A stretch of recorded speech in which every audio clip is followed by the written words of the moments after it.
Đó. Ừ.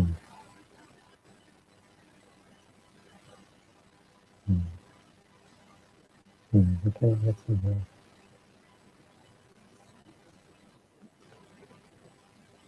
Right.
Where yourself.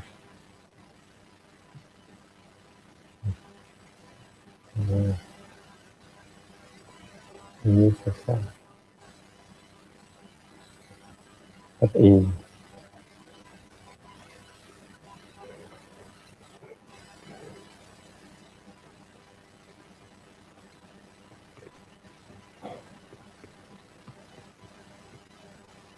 Where yourself.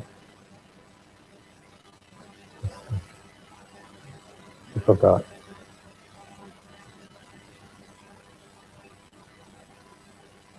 Mm. When you're with the great assembly, your sash is your armor. You don't have your sash, you're in big trouble.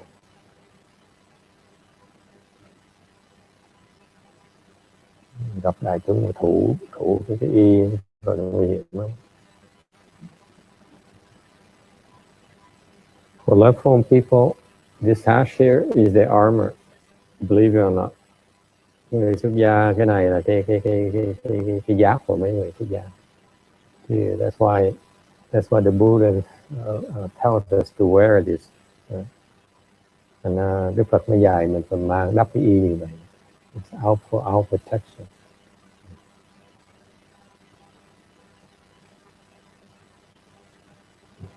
And just little things like that will expose you unnecessarily. Không biết những chuyện nhỏ nhỏ, chi tiết nhỏ nhỏ, cái gì nhiều cái sơ hở mà không biết. Okay, good evening everyone. Xin chào quý vị. We'd like to welcome you all to our Chandler lecture, instructional talk. Cảm ơn quý vị đã tham dự cái buổi nói phát phát ngày hôm nay.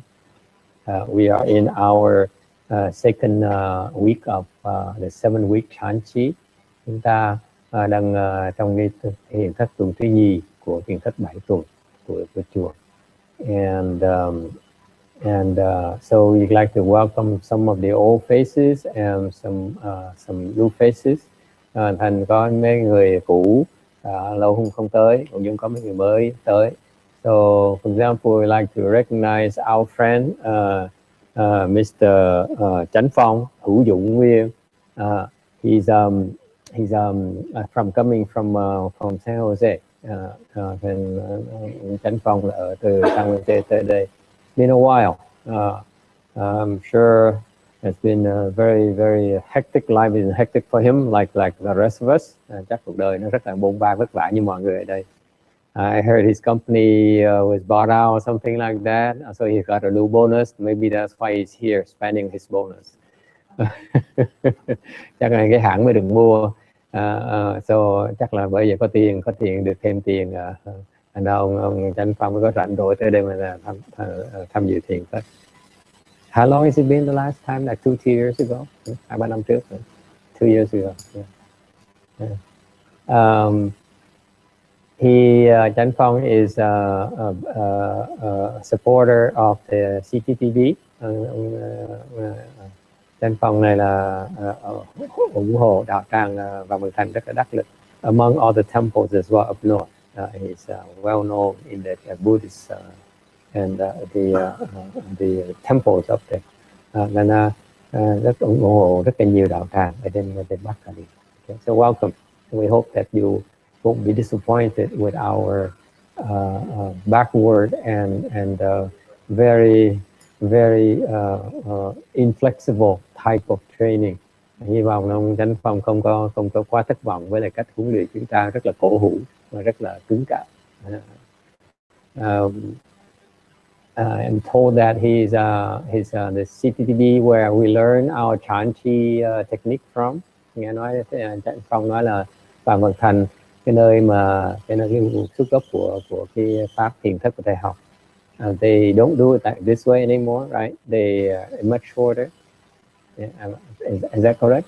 Nghe nói hiện giờ tổ chức ngắn hơn nhiều. The total hours they have is like 10 hours total. They start at 3 or a little bit later. They start at 4 and so on. They finish earlier, right? And they have more breaks. Cái thiền thất họ tổ chức 4 giờ sáng bắt đầu, rồi họ nghỉ sớm hơn và trong ngày nghỉ nhiều lần hơn nữa.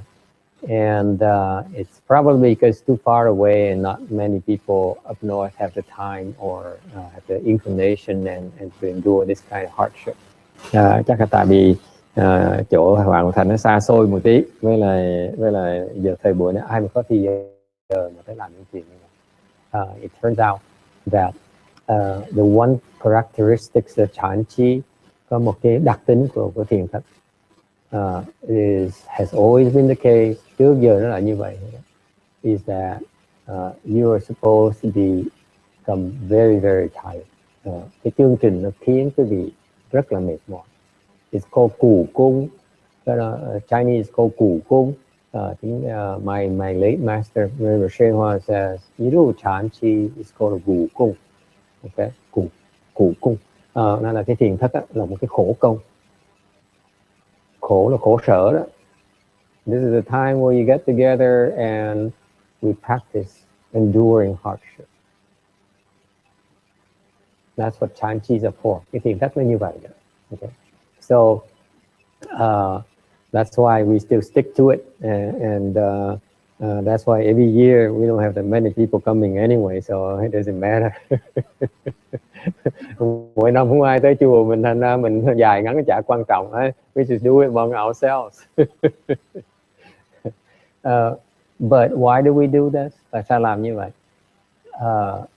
It's the ancient secret training from the patriarchs. Đây là một cái cách huấn luyện mà bí mật ngày xưa của các tổ sư.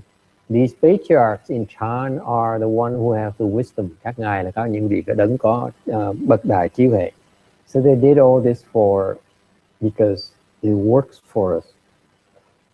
Các ngài làm như vậy tại nó có hiệu quả cho những người chúng ta. Okay. So that's why we found that it still works. Và chúng tôi cảm thấy nó vẫn có hiệu quả như vậy. I see how people are progressing. Tôi thấy những người tiến bộ rất là lẹ. Okay. Just go around the room to name a few. Đi chúng ta nói cho quý vị biết, đi thì quý vị biết.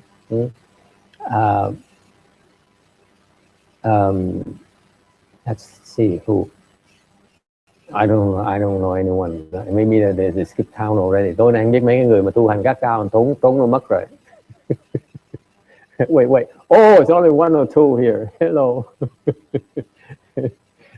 Typically on our Chan Chi, let me be blunt with you. I'll be honest with you.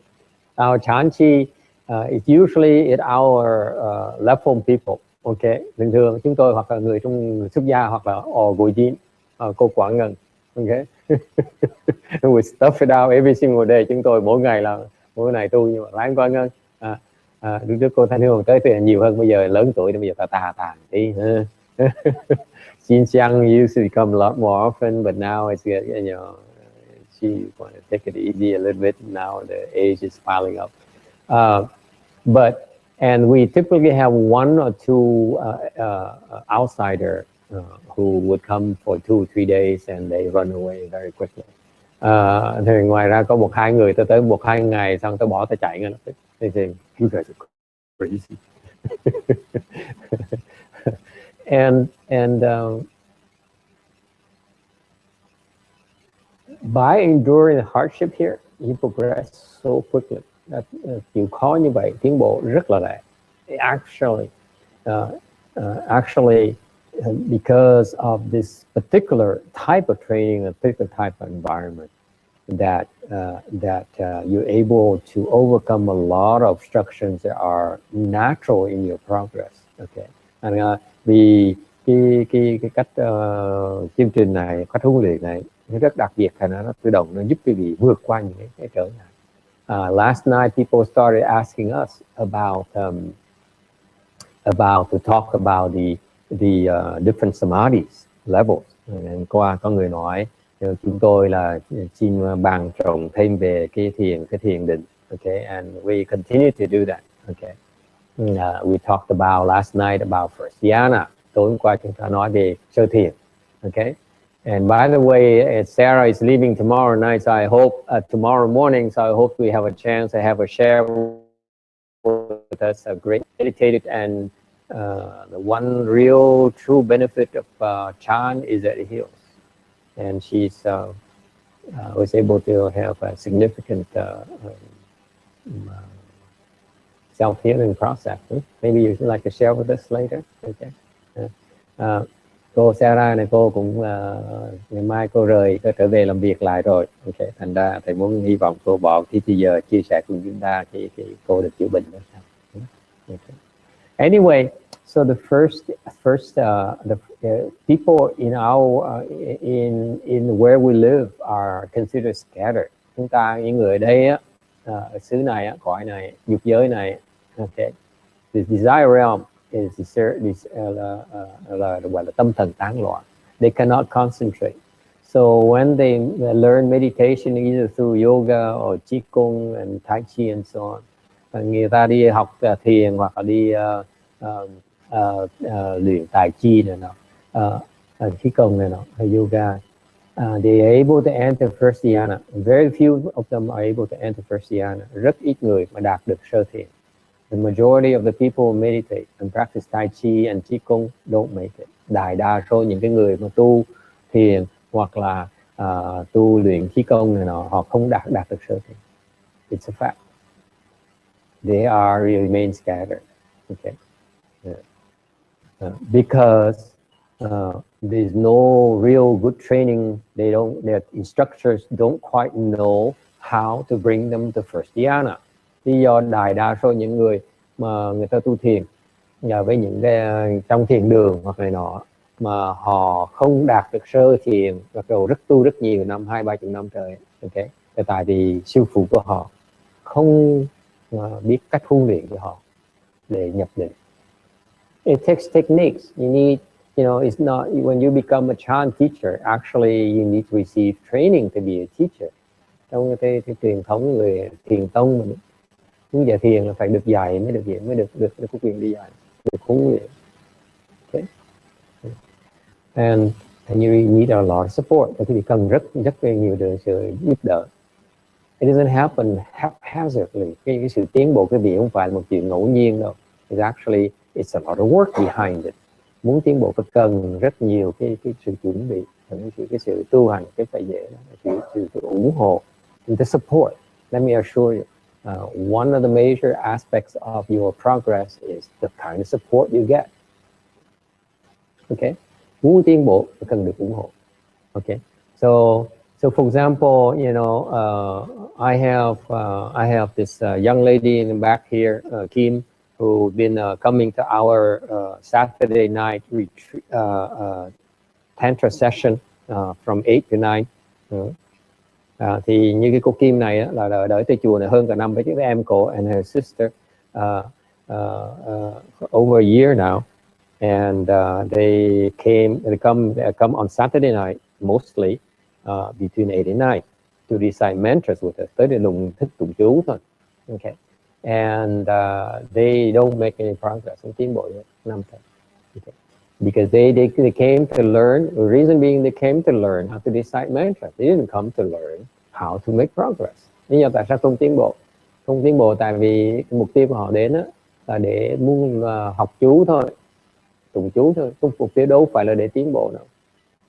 Be careful. I just pointed out to you a very important point. You want to make progress, you have to want to make progress first. Thầy phải nhắc thêm một cái chi tiết nhỏ nhỏ, một cái gì phải cần để ý tới. Khi mình muốn tiến bộ thì phải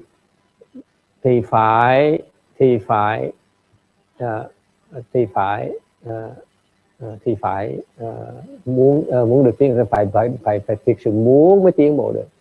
Nếu đi học này, a lot of people come to meditate because they want to reduce stress, they want to do so and so, they want to feel calmer and more peaceful. That's all they're gonna get. Những người, đại đa số người đi học thiền, học tài chi, tao muốn thư thả, tao muốn bớt căng thẳng tinh thần, tao muốn thoải mái hơn tí, thì người ta chỉ được chừng đó thôi. Okay, you have to want to make progress. Muốn mới được. Okay, because no instructor, no good instructor is going to force it down your throat. Nhưng thầy mà họ biết, họ không ép quý vị đâu. Họ nhìn quý vị biết muốn như vậy thì cho được như vậy thôi. That's it. You have to be clear about what your goals are. Okay? Rõ ràng mục tiêu mình là cái gì. And so after 1 week, she progressed to next level, one level up immediately, just 1 week. And Go came in, and congratulations to her, because she said, 1 week I'm going to work hard and I'm going to try to give it all out, and that's how she progressed. And 1 tuần thôi, cô lên một bậc. Compare 1 week versus 1 year. That's a difference in the technology. Cái kỹ thuật nó khác nhau ở chỗ đó. Okay, that's a chanchi right there. That's a spiritual chanchi. Đó là tinh thần của thiền thật. Why? Because she worked very hard. Didn't rest. Không nghỉ. You work until you pass out. Mình ngồi tôi khi mình xỉu luôn. Okay.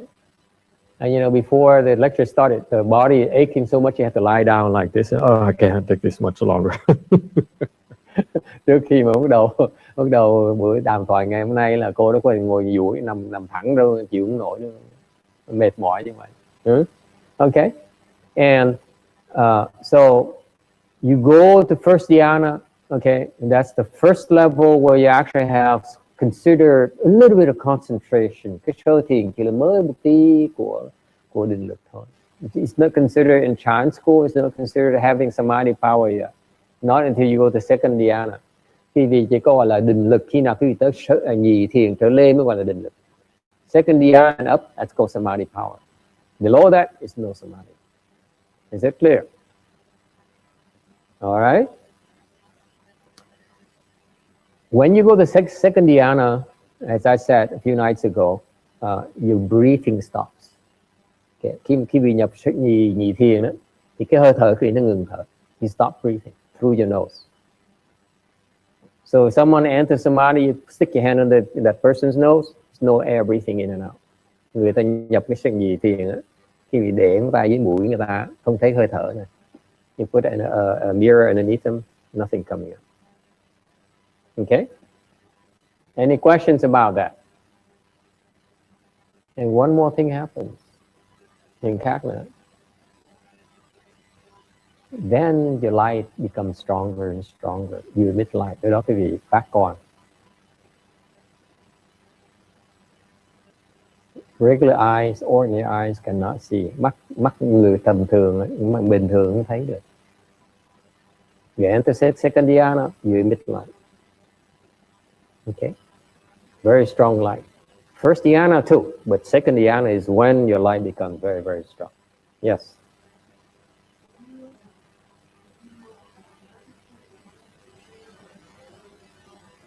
Yes.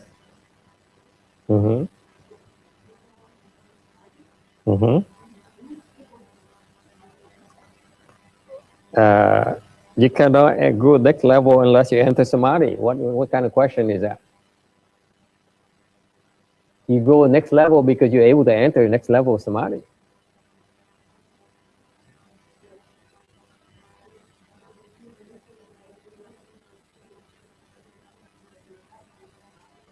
To progress to the next level, yes. Thank you. Okay. Câu hỏi là mình làm sao mình lên cái trình độ sau? Thầy nói trình độ sau là dàn cái vị đang ngồi nghe giảng như vậy. For example, you're listening right now. Something in a lecture will make you enter samadhi. Nhiều khi ngồi nghe mọi nhiên tức tốc for split second, you enter samadhi, and that's it. There's a reason for that, but I don't explain that. Only I start training my Chan masters. That's when we explain things to you. Nó xảy ra như vậy tại có một cái lý do. Thầy không giảng cái gì, là cái chuyện là chuyện cái sự huấn luyện của những vị thiền sư, chứ không phải chuyện của quý vị. It's not your problem, it's our problem. Is it clear? That's why the lectures are very important. Thành những cái lúc mà giảng pháp nó rất là quan trọng. Yes.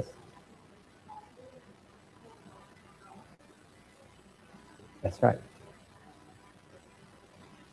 Yes. Thành ra nhiều khi ngồi nghe vi nhập như split second you enter samadhi, that's it. And that's all it takes.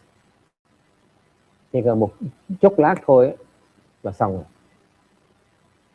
So for example, a lot of these classes, Chan classes, they come and sit. For example, I have a gentleman, Vietnamese gentleman, who comes on Saturday morning. He comes from 9 to 10, exactly 10 o'clock, he leaves every single time. He listens to a lecture maybe 2 or 3 times, and it's nothing interesting here. Thầy có sáng thứ Bảy mình có cái ông Việt Nam đó, ông vào 9 giờ 10 giờ ông tới đều,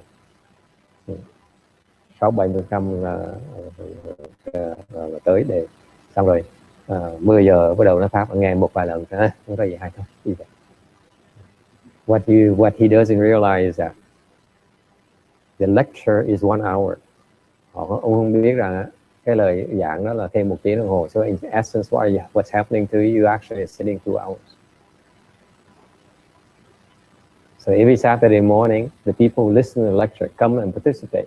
They both sit for an hour, listen to a lecture for an hour. That's 2 hours. That's why they progress.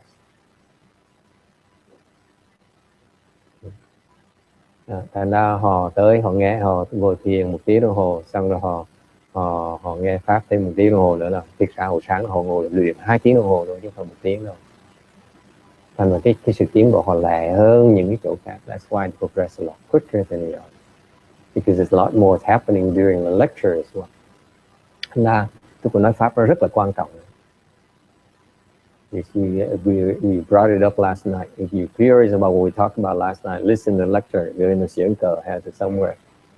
Tôi không còn nói sơ tại sao cái cần nghe pháp. Last night we brought up the point why you need to listen to the Dharma. It's critical you need to listen to the Dharma. Chan. I said it once before. I will repeat it for your sake again. I've been doing this for 10 years now. Thì dài 10 năm trời rồi. Now let me tell you, okay? The lecture, the way we structure our Chan training and lecture is even more important than the sit itself. Cái cách mà chúng tôi dạy cái việc huấn luyện cái gì nữa. Cái giờ mà ngồi nghe giảng nó còn quan trọng hơn cái giờ mà ngồi luyện. Much more important.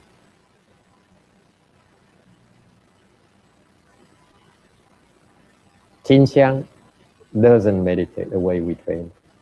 She only listens to the lecture. That's it. Cô Thân Hương, cô không có luyện thiền như chúng ta, là cách khổ công của chúng ta, chỉ ngồi nghe giảng pháp thôi. Okay. And her progress is way beyond all of it. That's how important lectures are.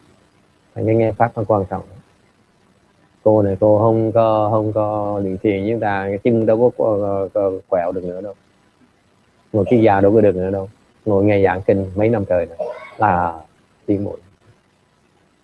So Chan training is a lot more than just sitting. Thành cái thiền tông á, chánh tông á, không phải chỉ là ngồi thiền không đâu. There's a lot more going on in the Chan training than you realize.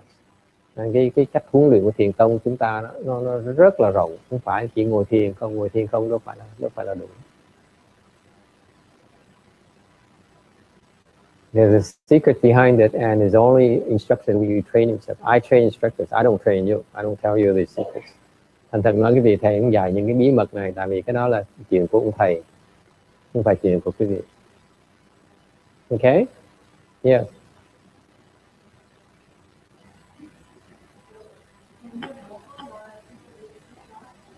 Yes. It's a different reason, another way.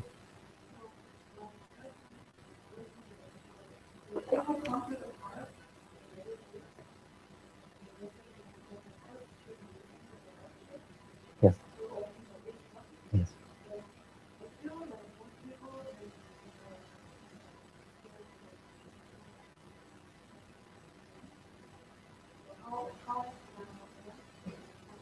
Good question. She has a China in the Park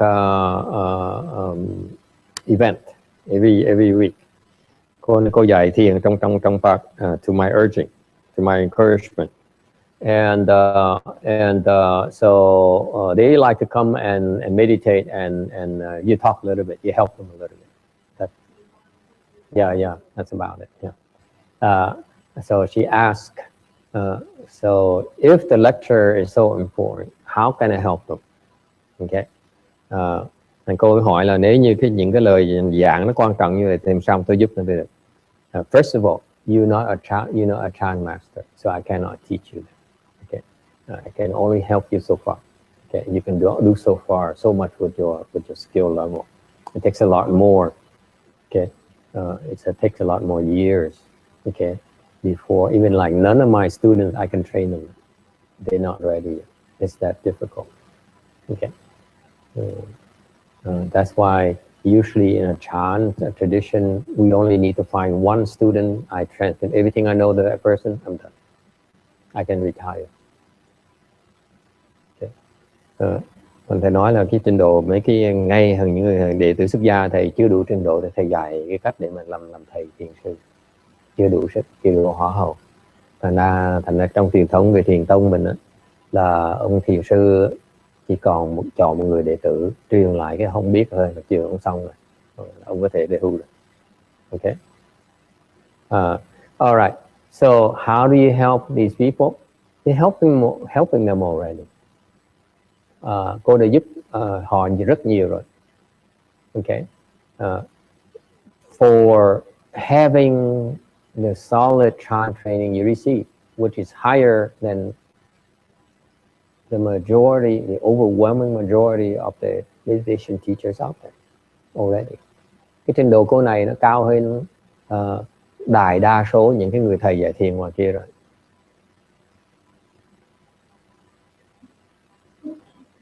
She's laughing.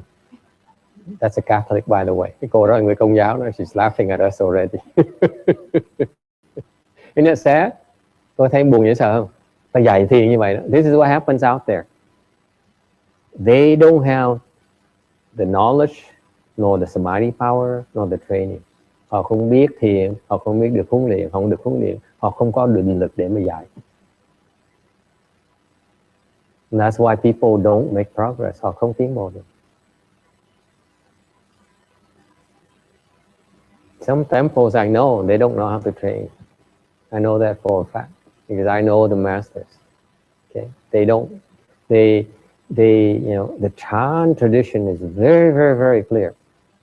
Okay, when I learned Chan Chi, I would not dare touch a Chan Chi, change anything. You know why?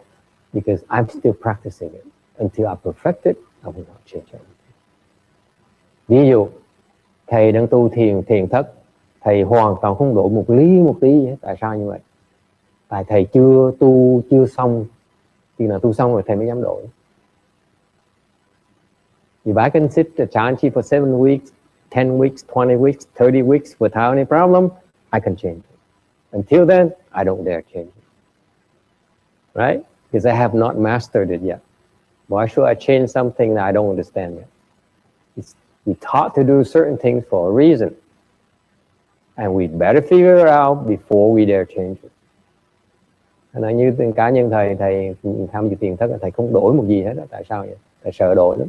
Đổi là mình phạm thượng. Mình chưa hiểu, không dám đổi cái gì. Chừng nào thầy ngồi 20 tuần, 30 tuần, 20 tháng rồi mà thầy không nhúc thích gì hết đó, thì thầy mới dám đổi. Mình chưa hiểu ai mới dám đổi. Thiền sư trình độ cao hơn mình, sao mình đổi cái lời dạy cách này được? Nó có dạy gì bây giờ? Phạm thượng tội nặng lắm à.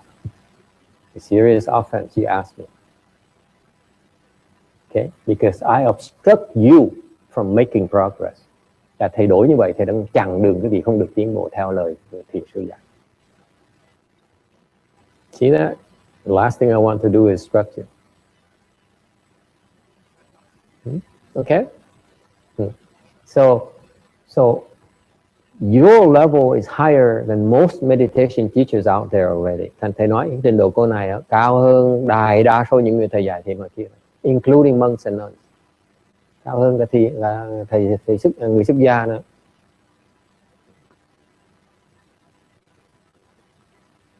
Okay? But she doesn't know that. Cô này không biết như vậy thôi.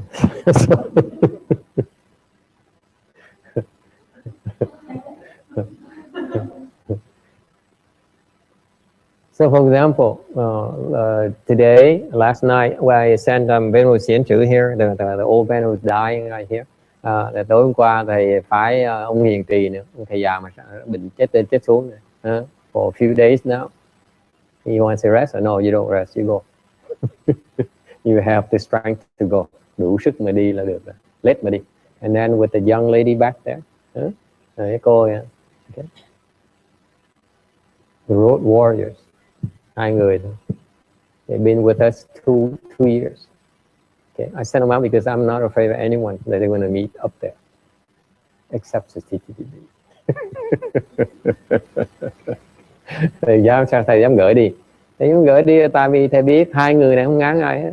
Từ tới Vạn Vật Thành thôi, không ngán ai hết. So whatever they talk about has more wisdom, is more useful than the others. Tại vì những cái người nào đi nói pháp như vậy thì những lời dạy của họ, những lời chia sẻ của họ nó có lý và nó hữu ích hơn những cái người trên kia. Okay, so the same thing similar in the Acharya part. I know that she is able to guide them better than the other teachers. And then we told her something. And I said, there's a lot of things you don't know. So they ask you things you don't know, say, I don't know. Let me go find out. That's what the spirit chant is about. We don't know everything. Chúng tôi đâu có biết hết tất cả. Không biết cái nói không biết. Đừng có nói tầm bậy. Okay. And it's a spirit of sharing. We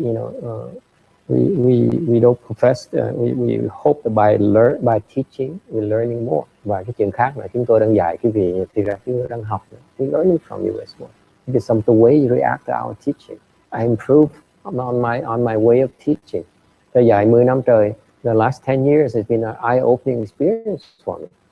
What I learn is for myself, but when I teach you is different. Your condition is different from mine. Thầy biết là biết cái thân thầy thôi. Nên lúc thầy dạy cái vị thì cái điều kiện nó khác. And that's why every time I teach someone, I learn something new. Học một người, dạy được một người, học thêm một tí nữa. Okay? So it makes you humble. The more you teach, the more humble you become. You say, my goodness, gee, I didn't realize it. Okay? Mình dạy càng nhiều, mình càng thấy, mình càng khiêm tốn, tại mình không ngờ là có những cái mình tự mình biết, thật ra mình không biết. You become naturally more humble. That's all. So much more to learn. Okay? Yeah. All right. So this young lady there, she improved. Okay. So you go to second dhyana, you emit light. Nhì thiền bắt phát quang. Not your ordinary eyes can see that. Mắt thường cái vị cũng thấy được. Okay. But you emit light. Okay. And something happens then. Scary thing happens. Có chuyện chị sợ nó xảy ra. The heavenly demons we talked about the other night, they see it.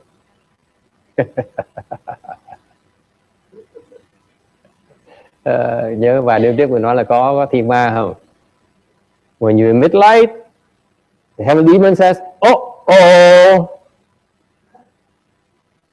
Nó ngồi trên đó, tụi nó ngồi trên đó. Nên nó thấy bên con, xong, chó gì, nó said, what's so bright down there? And they said, that's her. My new toy.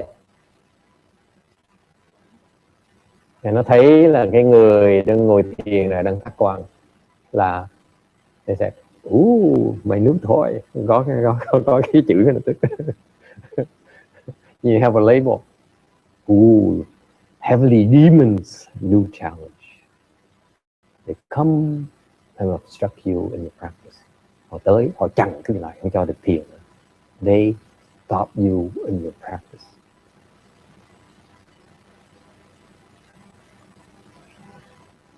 And that's what happened to a lot of people who meditate. Những cái người ta tu thiền ta rất nhiều, vì vấn đề nó rất là nhiều. I told you a few times already about, a Vietnamese group of Chan, dedicated Chan practitioners, and they have this obstruction from the heavenly demons. Thầy kể cái này mấy lần rồi đó. Có một cái nhóm thiền người Việt Nam rất nổi tiếng và đông, rất nhiều đạo tràng, và họ bị cái tụi thiên nga đánh. So what, from master to people, they don't know how to deal with it. Từ sư phụ cho tới đệ tử không ai biết cái đối phó cái này. So what happens is that as soon as the heavenly demon attack them, they stop. They don't meditate anymore. So thành ra mỗi lần bị thiên ma nó đánh như vậy là họ bị ngừng lại, họ không tiến bộ được. So that means that you can meditate all you want, you're not going to make progress anymore.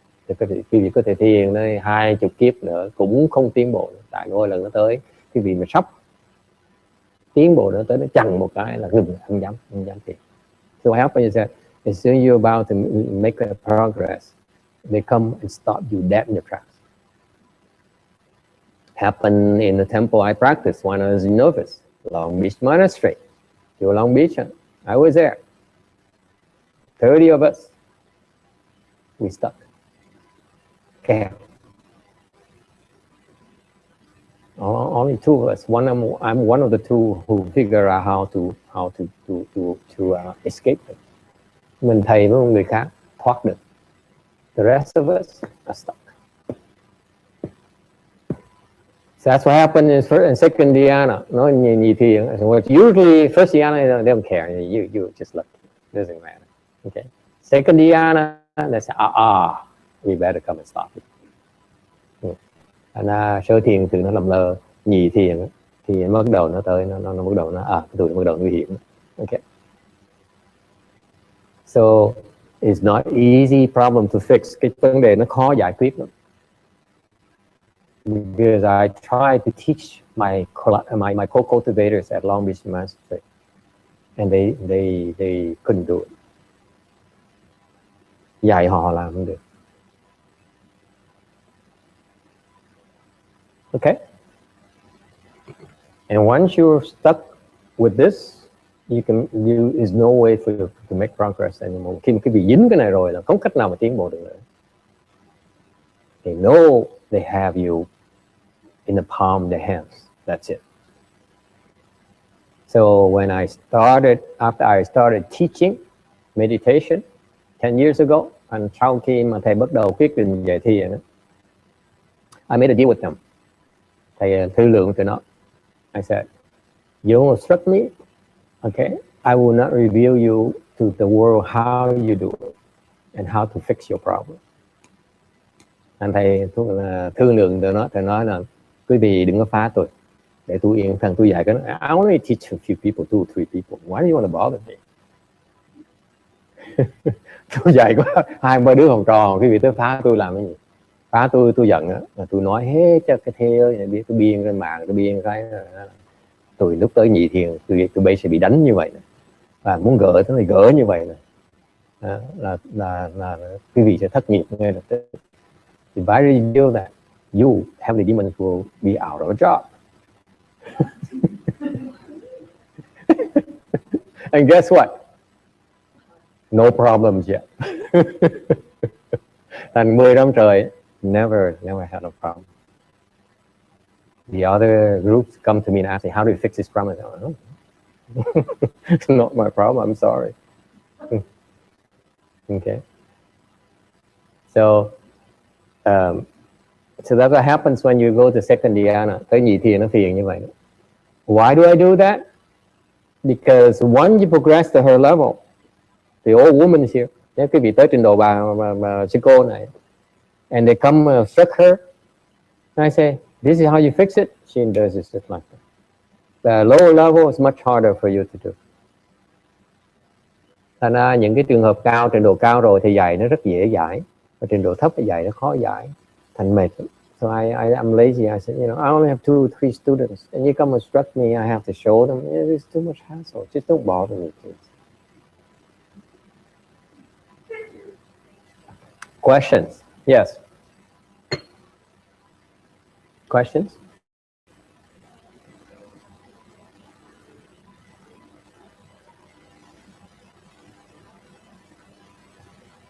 Not all of them are good. The heavenly demon, in particular, the top of the desire realm, they're called demons because they control the desire realm in order to destroy it. You are in danger. All of you are in danger. You just don't know it, that's all. They're plotting to kill all of you and destroy all of you.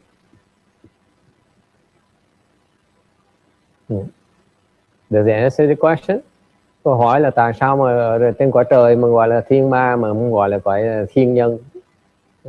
Thì nói cái tụi ma này nó nằm ngay cái đỉnh, cái tột đỉnh của cái dục giới mình. Có nghĩa để nó nắm hết tất cả cái dục giới này. Những người trong cái dục giới này nó giật dây hết. Thành ra để nó làm gì? Nó giật dây để nó giết chúng ta, nó hại chúng ta. Their mission is to destroy this world. Cái nhiệm vụ của nó để phá cái thế gian này. That's why we are in constant battle with them. Thành cái Phật pháp chúng ta chuyên môn phải đấu với tụi nó. So I call them road warriors. Thành ra tôi gọi hai cái người này gọi là chiến sĩ trên đường. Okay, what is it? Mad Max? Yeah, Mad Max. Cool movie, huh? I should rent it. I haven't seen a new one yet. I love the old ones. Yeah.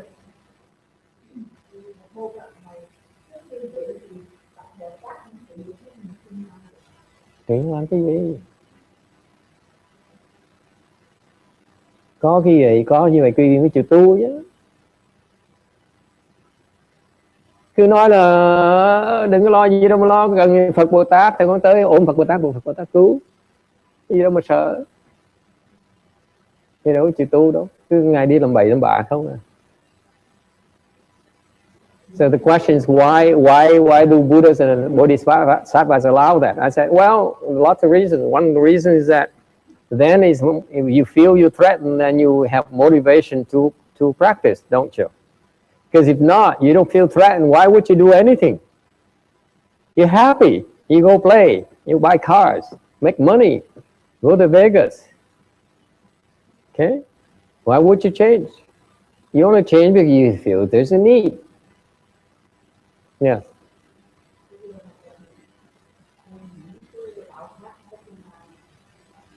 Thiên ma đó phải là đạo. Thiên ma là một cái nhân vật ở trong cái thế gian này. He said, only the Buddhists have heavenly demons. I said, no, the Taoists also have heavenly demons. They're the same heavenly demons as we do. Cái thiên ma nó cũng cùng một loại với bên đạo giáo, cùng một loại bên Khổng giáo, cùng một loại bên Hồi giáo. Thì họ không biết thôi. They just don't know about them. That's all. The same being. It's just like there's a dog, giống như con chó trong or some pigeons in the dining area. Trong phòng ăn mình có 2 con bồ câu. It's just living being.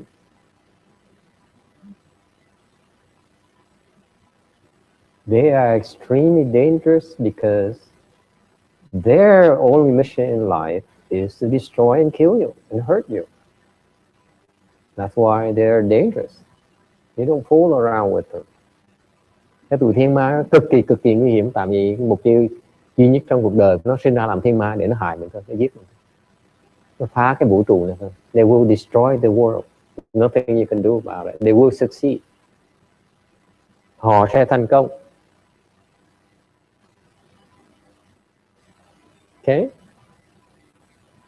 It's not that bad. Không sao đâu. You scared? Yes.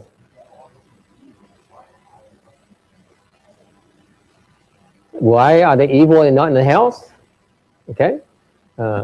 I don't know. You have to talk to King Yama. I am not my responsibility. Nói tại sao mà ác như vậy mà ở trên cõi trời muốn ở trên cõi địa ngục?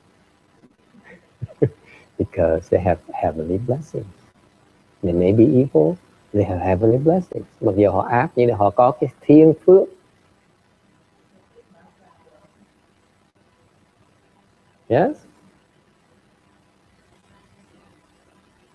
Just like you may be born in Africa, but you can have a lot of money, more so than me, because you have the blessings of money, which I don't have. Okay, same thing. It's no different. Giống như bên nhiều Phi Châu người ta giàu, mình ở đây mình nghèo hơn người ta. Tại sao? Người ta có cái phước để có tiền, mình có cái phước để có tiền. Họ giàu theo quyền. So if they're rich, then they can live in a bigger house than I do. Okay, a real house, not a temple. That kind of thing, you know. Just called blessing, cái phước mình thôi.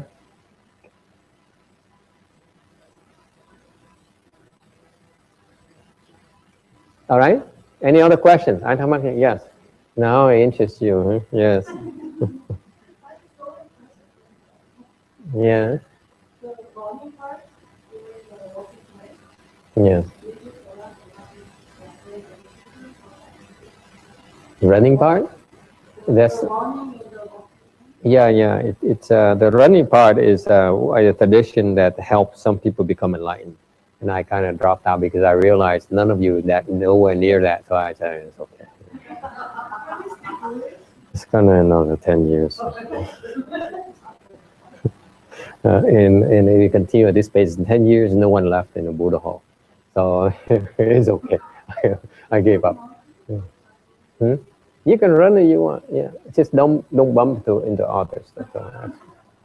They're gonna sue me.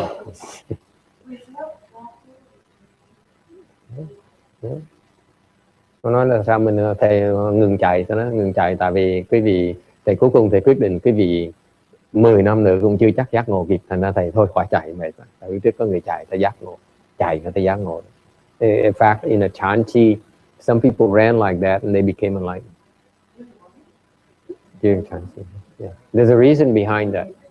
There's a dharma behind it, and I realized that you are nowhere near, then it's okay. Quý vị trình độ thấp quá khỏi nói luôn. Okay. Hốc tường á. Yeah. Jin Xiang so happy tonight. Cái bài mà cười tét.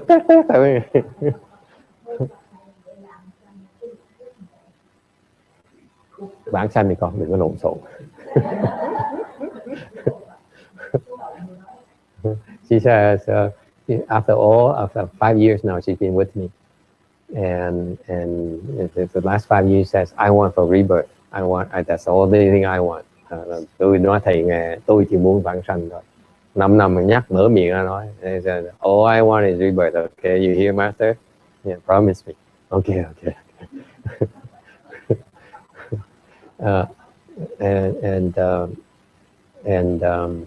Now is the first time at night, after 5-6 years, she's been with me.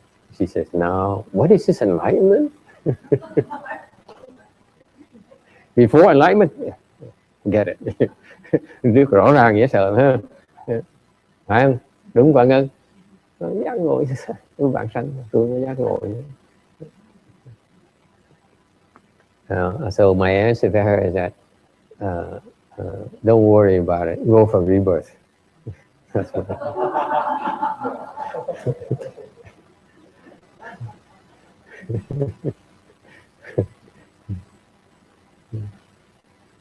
giác ngộ là phải ngồi kiết giác. You want to become enlightened, you have to sit in full lotus. That's my screaming. Cái đó muốn lọc ra đó. Mấy người, this is why we scream. The patriarchs scream. You have to sit in full lotus. You have to ngồi kiết giác. You don't sit in full lotus, don't talk to me. Đừng nói chuyện với thầy. Okay?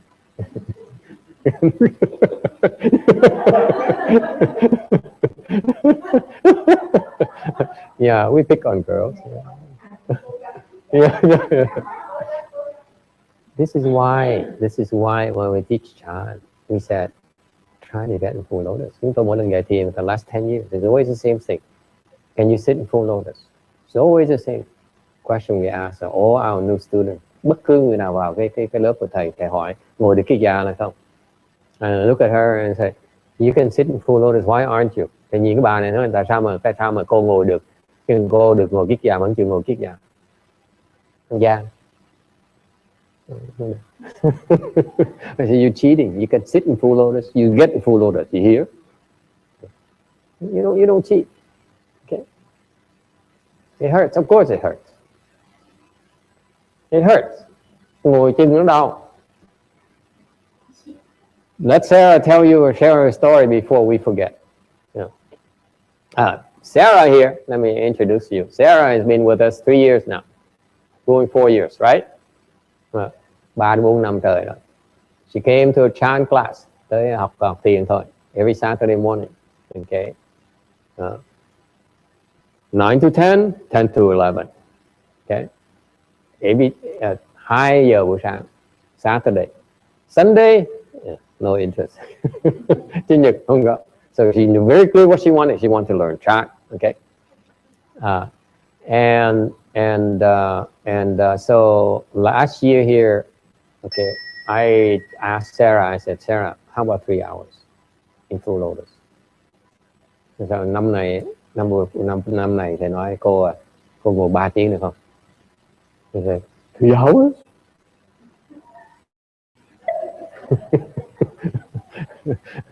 Isn't that crazy? How can you ordinary people find the time to sit 3 hours? Cái người bình thường làm sao mà ngồi được 3 tiếng theo cái gì? You have a family, có gia đình. Okay, you have a job, có công ăn việc làm. How can you find time? And yet she says, okay.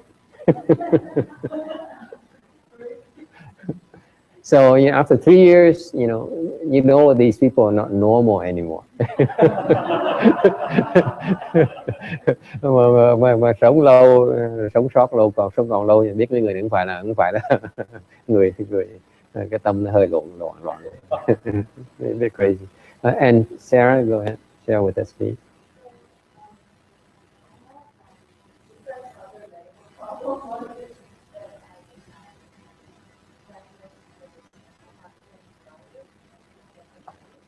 So what does that mean?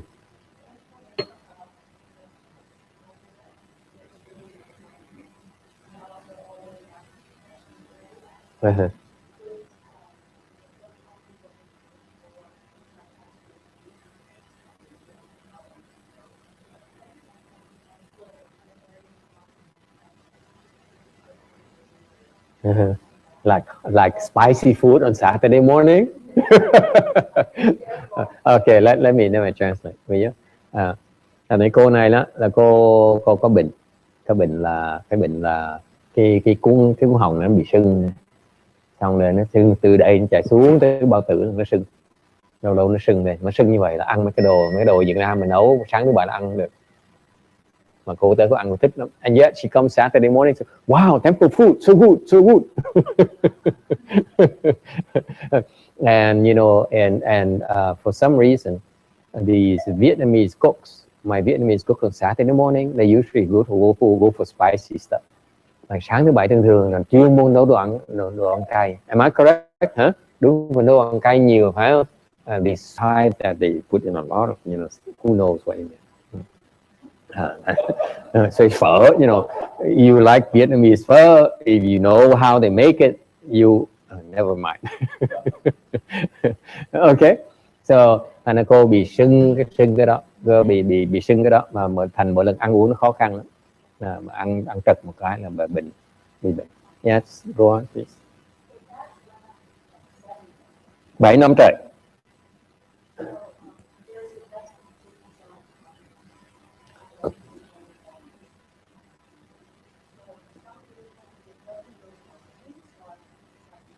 Uống thuốc mà không chả giúp đỡ được gì hết,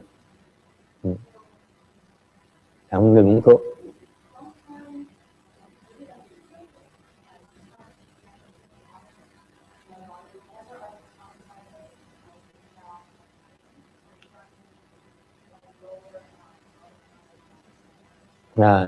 Thì tháng 5 vừa rồi đó, ngồi xếp bằng đó, thì cái hông, cái eo với cái hông bên tay trái nó bị đau nhói nhớ.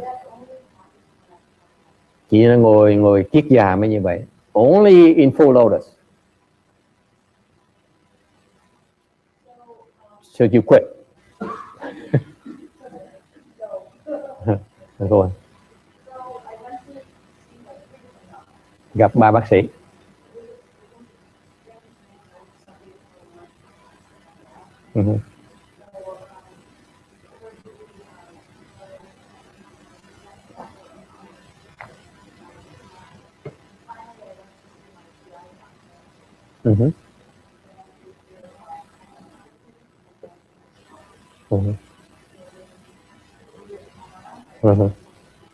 Để máy vào coi trống.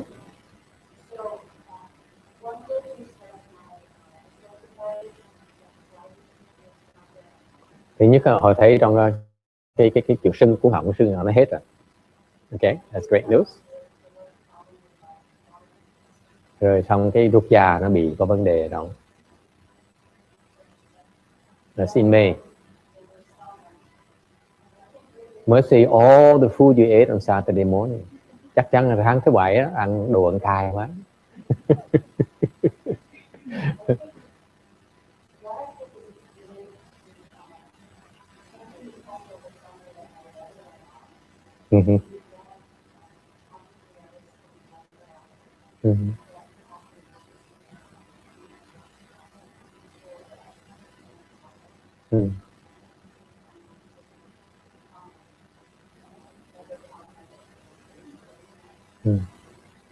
Thành ra cô nghĩ là cô tin là tại vì nhờ cái thầy nói là tháng 5 vừa rồi cung phu cổ lên, được tăng lên.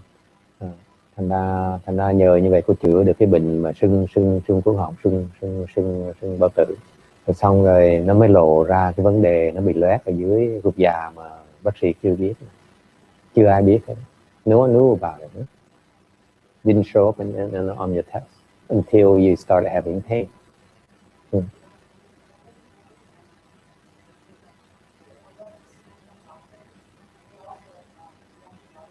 Yeah, nothing wrong. Vì thăm bác sĩ ai không thấy có vấn đề gì hết á. Rồi cuối cùng nó để cái máy vào mới thấy.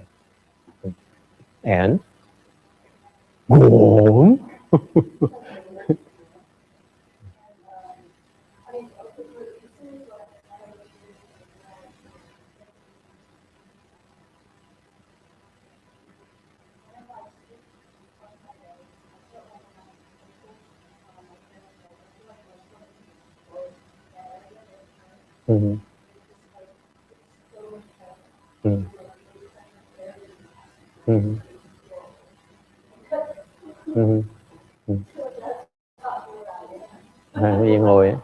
ngồi giống như cái chỗ đó nó bị nó sắp nổ tung rồi. You have to come back and sit long. Come back more. Như vậy hiểu. Rồi thầy khuyên cô trở về ngồi thiền tiếp, nó sẽ chữa xong. Okay. So great news. So congratulations. At least you know there's a problem, and you have to work harder at it. Okay. Because thành ra thì có lời chúc khen cổ là tu hành rất là gắt gao, thành ra có chữa được nhiều cái bệnh. Okay. Here folks, you know you have problems, and you know willing to work on it yourself. No one can help you. Quý vị với cái thân quý vị mà bệnh, quý vị không chịu lo thì không ai giúp quý vị được đâu. Okay, it's just life. You're not going to take care of your body. No one can help you. Quý vị như không chịu tự chữa đó, không ai giúp quý vị được đâu. The doctors can only help you so far. Okay, bác sĩ giúp quý vị chừng được thôi. Okay, and the reason that in Chan we stress on making progress is when you reach the next level, okay, then it's easy to fix the problem you currently have. Thành cái thiền tông rất giản dị. You need to make progress. Khi vị tiến bộ thì những vấn đề quý vị đang có ở chỗ này á, nó dễ giải quyết hơn. You see how simple the model is? You progress to this level, and then the problem bothering you at this level can be easily resolved. Much more easily resolved. It's that simple. Nó giản dị như vậy. Muốn khỏe hơn, chỉ cần tiến bộ là những cái quý vị đang có bây giờ nó sẽ được giải quyết. And then you discover you have problem at the new higher level. Then what do you do?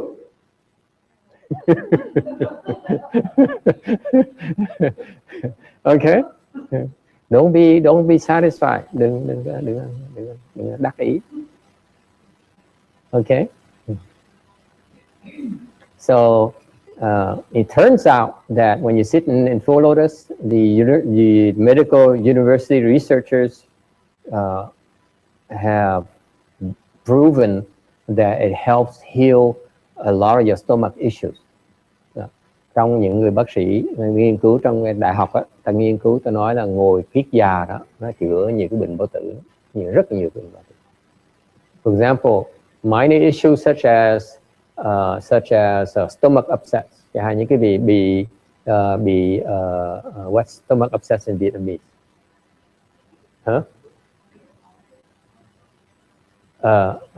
Cái gì? Não luồng tiêu hóa, and you feel like burping and rối loạn tiêu hóa, and you feel like burping and all those things. Okay, you sit in full lotus, and it will fix that problem. It doesn't fix it, you go to higher level. Nếu không chữa xong, chỉ lên cái trình độ cao hơn, nó fix it. It's that simple. Nó giản dị vậy, so it's very simple model.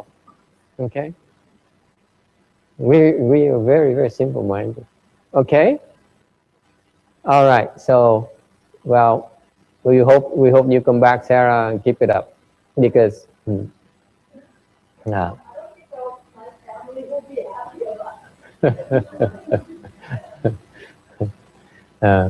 all right. Any other question? Ai thắc mắc gì khác không? Okay. So now you have second dhyana. You have these. You emit light, and then you draw attention to the heavenly demons. Cái vị thiền, cái vị phát quang từ thiên ma nó để ý tới cái vị, and they don't stop there. They come and attack. They start noticing you. Nhiều khi nó để ý tới cái vị. Okay. May not do anything to you yet, but they know who you are. Họ biết cái vị là ai. You are on the hit list. I'm serious. Why is that? Because if you continue to progress, then they will lose control over you. Họ biết cái vị, tại họ sẽ tìm cách ngăn chặn cái vị lại. Tại nếu cái vị tiến bộ nhiều quá thì sẽ thoát cái nanh vuốt của tụi nó kềm chế cái vị không được nữa.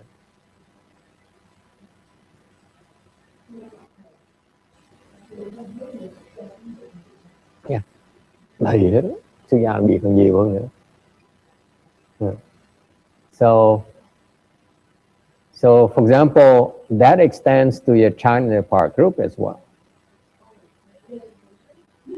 No, if they don't attack you either, because I get upset, because it's too complicated. You guys just don't bother me, please. Yeah, just don't bother me, please. So, okay, so that's second dhyana, and then you move to third. Okay. When you move to third dhyana, okay, your head is clearer. Cái tam thiền, cái óc cái vị nó nhẹ hơn. My masters describe the third dhyana as your head free from coarse thoughts. Này nên hóa ngài giảng cái gì mà vào tam thiền á, quý vị bớt những cái tư tưởng mà nó thô. Okay, coarse thoughts, whatever they are. When you get the third and fourth, and you see the difference. Don't ask me yet, okay? Đừng có thắc mắc, đừng có hỏi thầy tại sao cái thô là gì mà cái vi tế là gì. Fourth, you're free from subtle thoughts, okay? I just told you. Don't ask. When you get the fifth, then I answer is don't ask until you get the fifth.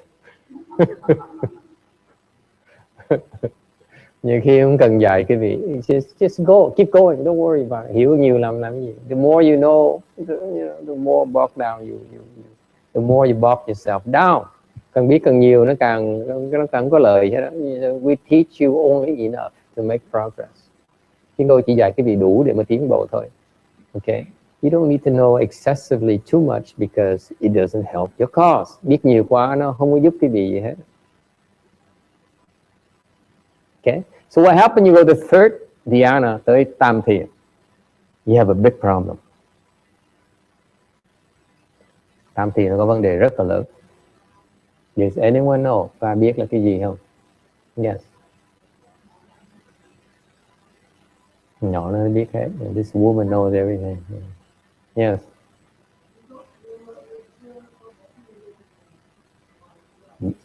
You become self-satisfied. Tự mãn. You feel happy. Cảm thấy rất là khoái lạc.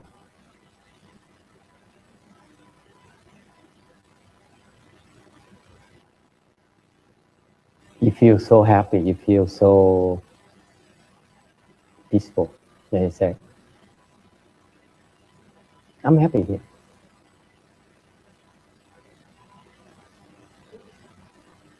So I see, so when he third dhyana, I said, yeah, you're happy, be happy. Những cái người tới tam thiền nó kẹt cứng một chỗ. Tại sao vậy? Sung sướng. They're happy. That happiness manifests in a form, I'm happy here. Why do I have to change? Does it ring a bell? Why do I have to change? I'm perfectly happy. No one? Yeah?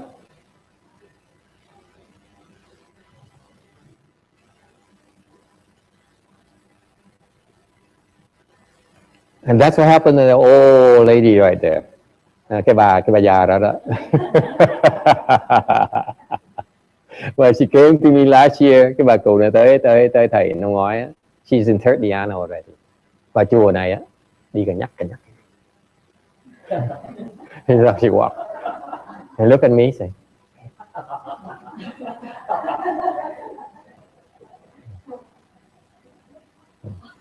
Phải không? You look at me, say, who are you? She says, oh, you look pretty young. Thầy có vẻ trẻ quá ha.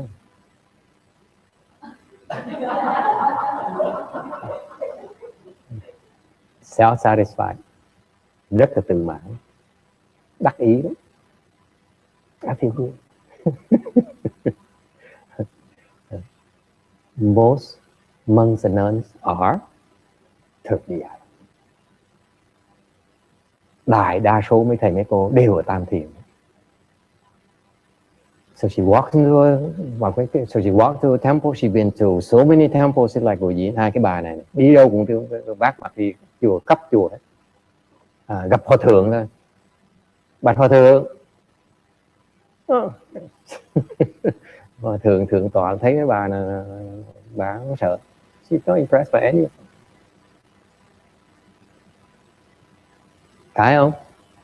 Thầy nói chuyện thầy, còn tôi chuyện tôi chứ. She says, you are right, master, you are right. But, you know, I still feel that I should, you know, I have to disagree with you. Thầy nói chuyện của thầy, tôi làm chuyện của tôi. Exactly how she treated me. Vào chùa thầy năm 3 tháng rồi. The first 3 months, that's what we did to her. Cô làm chuyện cô, tôi làm chuyện tôi. So she did what she wanted to do. She cooks, she cleans, she sleeps, she snores. Whatever she does, we ignore her completely. Vào nấu ăn này, rửa chén này, dọn dẹp này, đi chợ này, ngủ ngáy này. 3 tháng trời đầu không có đụng bà. First 3 months, don't touch her. Leave her alone. Trong 3 tháng đó nè, she's unhappy. Dần cái nào đó bỏ chùa. She said, I am not coming back here. Okay. Dần cái này, I'm not cooking anymore. Tưởng thầy cũng biết. Mắc cỡ dễ sợ. So she says, if this is how this temple treats me, I'm not cooking anymore. Nếu mà cái chùa này mà tôi mà bỏ công ra như vậy mà không đối đãi với tôi không đàng hoàng là tôi không nấu nữa. Xong rồi nói nếu như vậy tôi không tới ở chùa nữa. And then she also says I'm not coming back to stay at the temple anymore. I'm not coming back. Tháng sau lọt tọt trở về lại. I knew, I heard about that. I said, okay.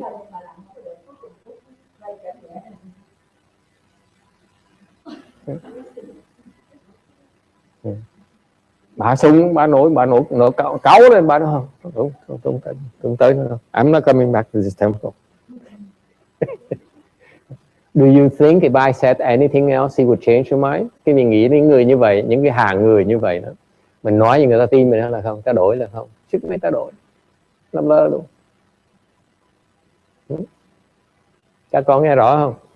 Mấy cái bà mà như vậy mà quá trời như vậy mình làm lơ hết.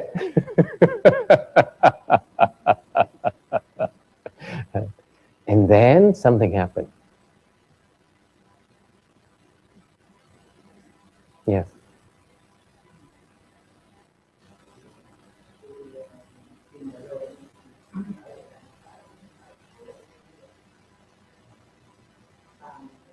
Tam thiền.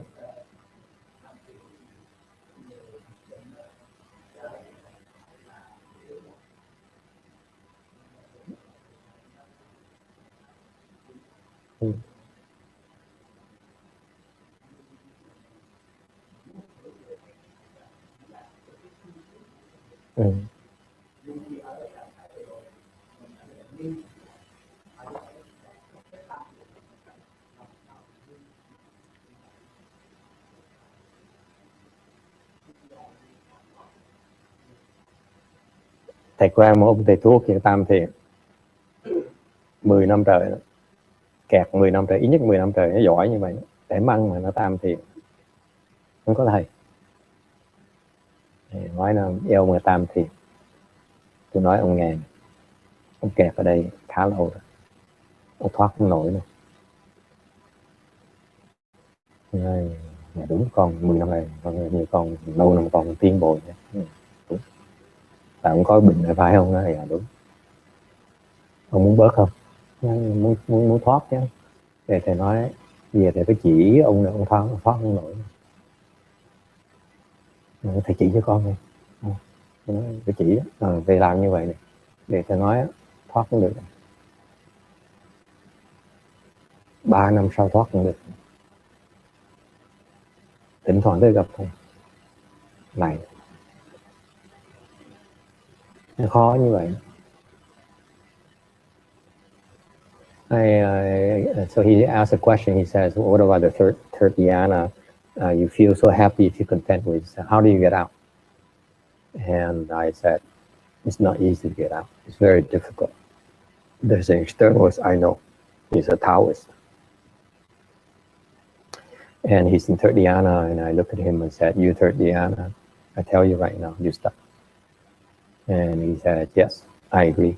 I haven't made any progress for a while. I said, yes, I know. Would you like to get out? Because we in Buddhism, we know it's very difficult to get out. Phật giáo mình biết cái tam thiền nó khó thoát dễ sợ. So she said, yes, of course I want to get out. I want to make progress. I said, yes, you must make progress because you're in trouble. And he says, please teach me. I said, I will teach you. I will tell you right now. You and your teacher will not be able to help you get out.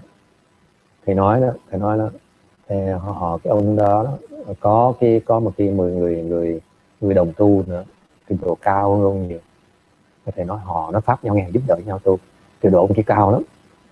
Thầy nói thầy nhớ nó thẳng tên, nó dám mặt giống thẳng mặt. Người ta nói 2 người tu với nhau, tôi chỉ cái phương pháp giải này mà giải không xong rồi.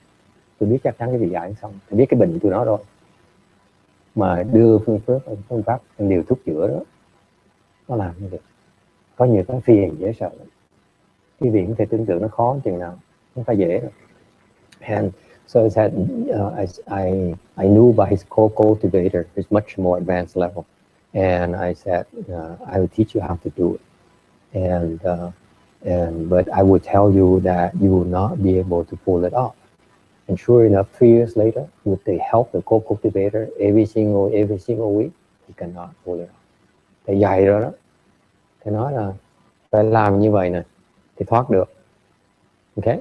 And thì ông một tháng tới gặp thầy là so once a month he comes to me, so what about now? I said no,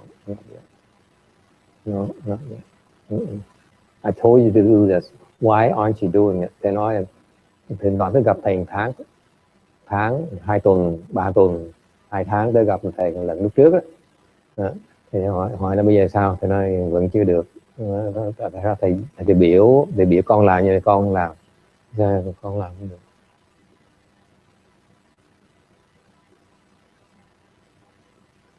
Tại nó có cái bệnh mà thầy nói không được. Because I know he has a problem I cannot tell him. Cái bệnh nó nặng lắm. I mean, this is a big issue. Nó đồ quỷ, đồ bay, có bệnh đủ bệnh ta nói mà không dám nói. You have so many issues, I don't dare tell you. Không có ai nó nói, nó không tin nói làm gì. I only tell you because it's helpful to you. If I tell you only hurt you, I'm not going to tell you. And so in general, all you 3 dhyana people, you're in deep trouble. Nên những cái người mà tam thiền cái vị kẻ cứng một chỗ với nhau. And you're going to be like this lifetime after lifetime after lifetime. Đời kiếp.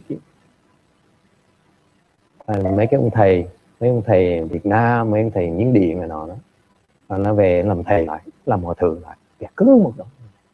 So that's why the Vietnamese monks, the Myanmar monks, and the Cambodian monks, and the Chinese monks, and so on. Okay, the lifetime after lifetime they come back and become a lão hở sang, đại lão hòa thượng, cái kẻ cứng một đống nhau. Zen teachers, thiền sư. Yes, thiền như vậy, it's not easy to get out. Rất là khó. And somehow this young woman here got out. Bỗng nhiên cái bà này đi lết khắp cả chùa rồi, bỗng nhiên mà thoát được. Because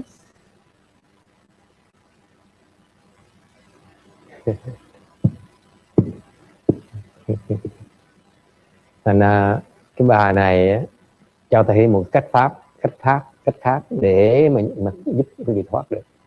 So her experience, I told you earlier, every time I teach someone, I learn something new. Her experience, because I didn't help her, because she's too full of herself. Mấy cái hạng người mà nó tự mãn rồi, mình giúp làm cái gì? Okay. Okay. That's the way it is. Nói nó không nghe, nói làm cái gì? You tell them, they don't listen to you. Why would you say anything? Waste your time. Okay. Bỗng nhiên bà thoát được without any help. Thành ra học được bài học là làm cách nào để giúp những người đã thoát được. That's another way to help them that I learned through her. Okay. Thì mỗi người cái duyên nó khác. And ever since when you escape, when you go to third to fourth, then it's easy to ascend. Khi mà quý vị thoát được tam thiền tới tứ thiền rồi, nó dễ tiến bộ.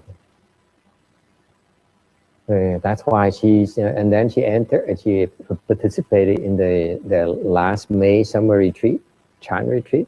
Cái bà cụ này, bà tham gia cái thiền thất tháng hè vừa rồi, tháng 5 vừa rồi đó. And that's why she never looked back. Okay. To remind you that third dhyana is very, very difficult to get out. Quý vị nhắc quý vị biết, cái tam thiền nó khó thoát dễ sợ, cực kỳ khó thoát. And we're talking about being stuck for lifetimes and lifetimes. Kẹt cả đời kiếp không phải chơi đâu.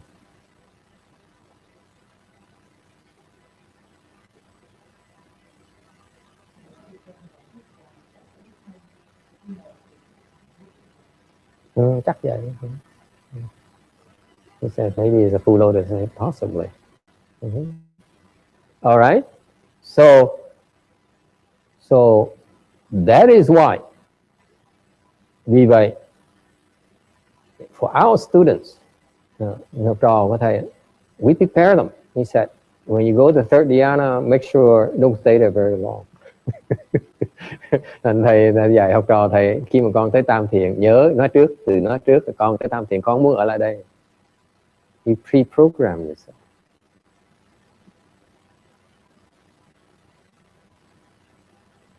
Tôi không có tính ở đây lâu đâu, nhưng mà đi qua thôi. That's why I did for myself. Lúc mà thầy tu mình, thầy quyết định, I said, Diana, if I get stuck there, who's going to help me? I was by myself. Thầy ngồi luyện của mình nè, mình kẹt ở Tam Thiền, ai cứu mình bây giờ? My master deserted me already. Ông thầy cũng bỏ mình đi rồi. Who's going to help me? And they quyết định, when I go to third Diana, very quickly, I move on to fourth. I don't want to stay. Thầy quyết định ngay lúc đó, thầy nói là tôi tới Tam Thiền, tôi nhất quyết tới Tứ Thiền, tôi không ở đây. I don't want to stay in third Diana. So, after 2 days, you pre-program yourself. You don't pre-program, that's one way to get out. Cái cách để mà thoát. Trước khi mình tới, mình nói tôi không ở đâu. Tới thì tôi tới để chơi rồi, nhưng mà tôi không ở đâu. If I get there, I'm not going to stay. So, you are severing all these things that are designed to trap you. Nó tự động nó tới, nó chặn đường mình. Okay? See, Sarah never had any problem. Cô này không bao giờ có vấn đề. She had no problem. And that's the lecture. Cái đó là cái lời giảng, cái buổi giảng. You listen to lectures, those are designed to help you avoid being self-satisfied. Because that's how they entice you to come to the Chan Temple in the first place. Do you understand? Because of that, you're going to be stuck when you get there. Những cái thiền đường á, vì cách ta chiêu hiền đại sĩ, thành người ta cách ta làm như vậy khiến quý vị sẽ bị kẹt khi mà tới cái Tam Thiền. Chúng tôi không làm như vậy, chẳng thà không có tới chùa thôi, chứ tôi không làm như vậy. I'd rather you don't show up to my temple. I'd rather you don't come back. If you come back here, you will not be stuck. Because we don't allow them. We don't encourage. And that's why this problem is a serious problem in the Chan training. Thành ra cái vấn đề này là vấn đề rất là lớn trong cái thiền môn, kẹt nhiều lắm.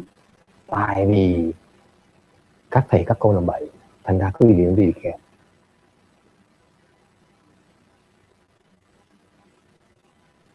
Okay. So I give you an antidote for the monks and nuns. Này dạy cho các thầy các cô, đề nghị các thầy các cô. If the people don't want to come, it's okay.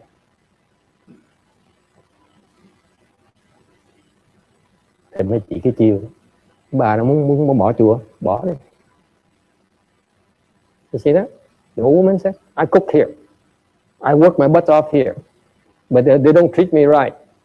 I'm not coming back. Don't come back.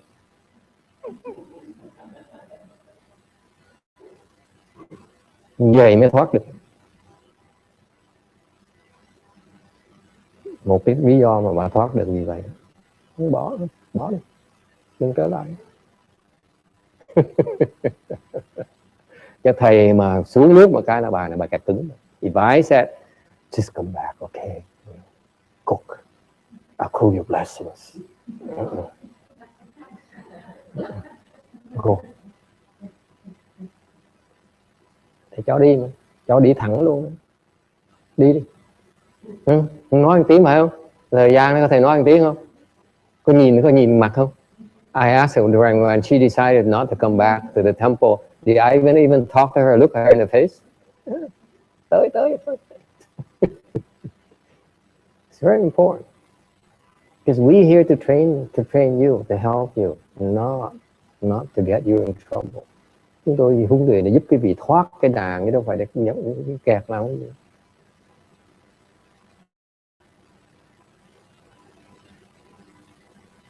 kẹt cứng mà không biết. Mỗi lần tới chùa người ta trọng đãi mình nói sao, so glad you came, please help me with this project, và chết ngắt vào nó, kẹt cứng.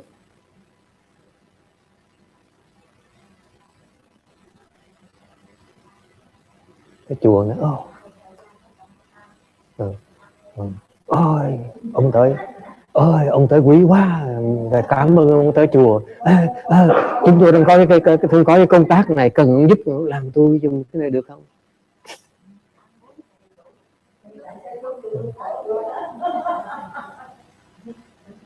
Các con nghe có rõ không? Thầy chẳng thà thầy cần làm, thầy bỏ 5.000 ra mua cái công tác, chứ không để cái gì bị kẹt đâu.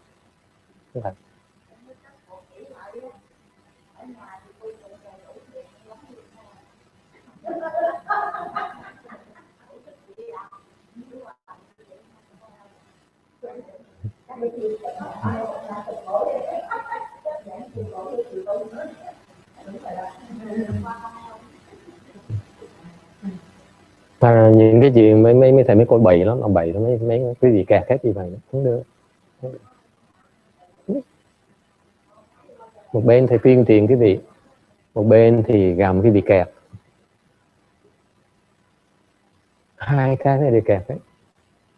Thành ra cái Phật giáo, cái thiền tông Phật giáo nó kẹt cứng, không đi tới đâu hết. This is why the Vietnamese and Chinese Chan schools are in trouble. You guys are stuck because of that. You're afraid to lose you. Thirdly, come on, Jesus, you're low life.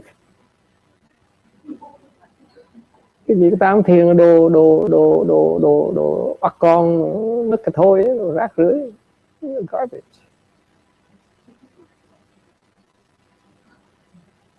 Gì hay ho đâu.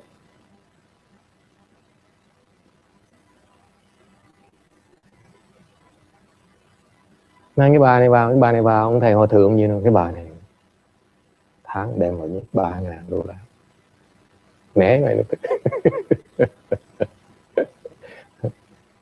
chấp, bỏ đi qua, bỏ đi có thoát được không con? Yes.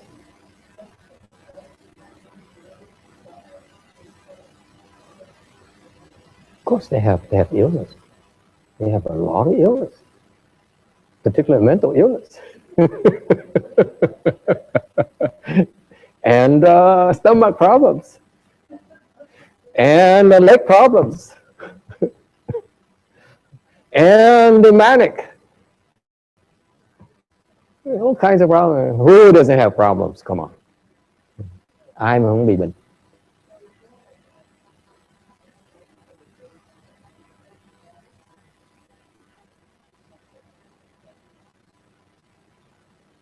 It's because their teachers did a lousy job preparing them to get out.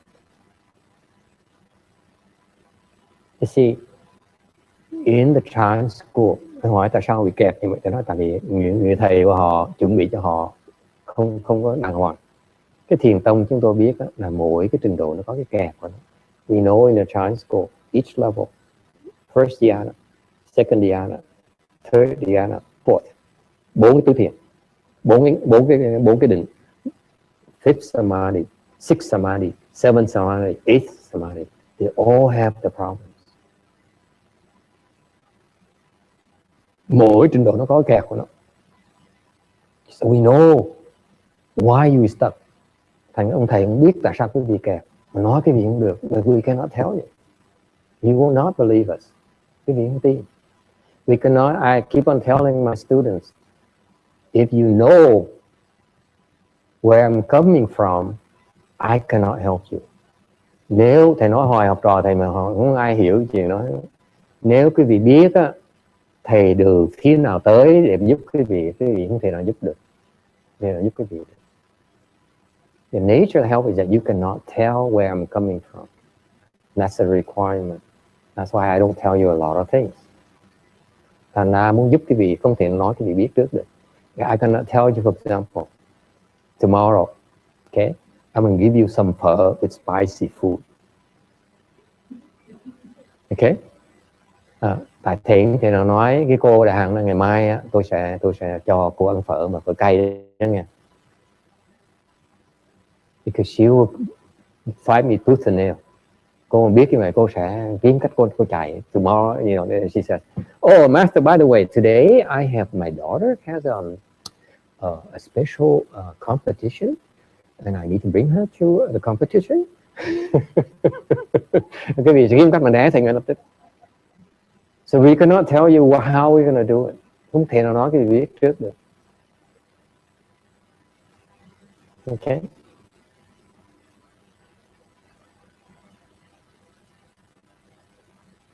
Yes.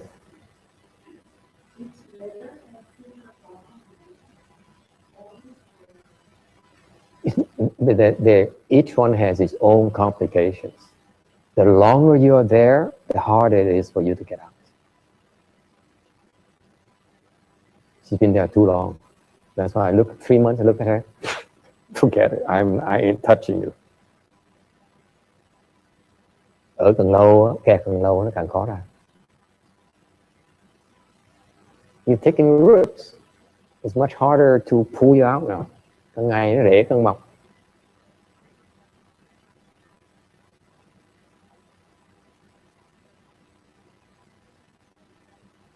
Okay?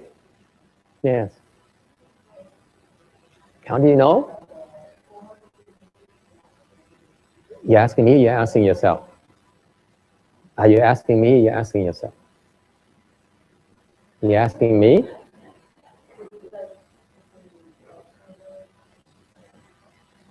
I'm not sure how I know. Possibly because of out of necessity. Có người hỏi thầy tại sao thầy biết? Thầy nói thầy trả lời không được, tại thầy không biết tại sao thầy biết nữa. I'm not sure how I know. Because when I was practicing by myself, lúc thầy tu đó, tu của mình, I had no one. I couldn't ask anyone. Không biết hỏi ai hết. So I had to look at all my master's teaching. So thầy phải nhìn tới tất cả những cái tiền lời dạy thiền của ngài Tiến Hóa đó. Nó look at everything. And look at all the masters. Đọc những sách khác nữa. Venerable Sheng Yen, Venerable, you know, Miao Jing and all those people, you know, Ying Sử Hạng, all those, đọc nhiều sách đó. Okay, because I have to decide where I'm at. Thầy phải quyết định, phải biết mình ở đâu. And so I read a lot of stuff, and somehow I did a lot of cross-checking, rồi mình mới thử cái này thử nọ, cuối cùng mới biết. I decided, oh, this is where I'm at, mới biết được. Okay, and then somehow I figure out a way to get out. Rồi từ từ mỗi nhiên hên đó, chó ngáp phải rồi mỗi nhiên thoát được. Okay. One after another, cái thoát từ. And so the answer is that I somehow, for some reason, I managed to recognize what I was. I lucked out. I was correct. And because I knew where I was, my own level, I knew where I was. So I was able to figure out the nature of this thing here, okay, where the problems are. So I figured it out, and I resolved those problems. And after I resolved those problems, I was able to progress. For example, I said from third to fourth, only took me 2.5 days. Because I was scared of third. I was frightened. I said, I'm third. Oh boy, are we in trouble? Because I know that all these people out here are stuck in third. And I don't want to be like that. So I was scared. So in 2.5 days, I figured out how to do it. So it's a necessity, you know. And then over time, I started teaching. I started recognizing your levels as well, not just my own.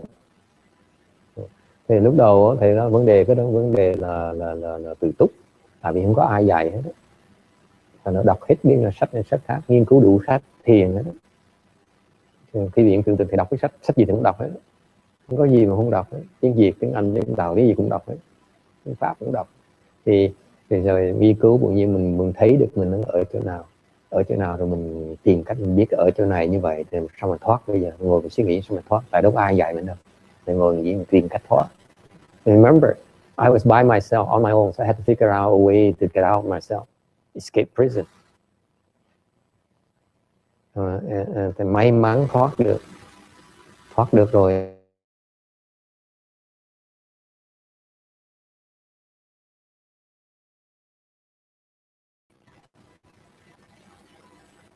Thì gặp mấy cái ông hòa thượng này nọ là thì biết là họ là tam thiền thì biết hết rồi.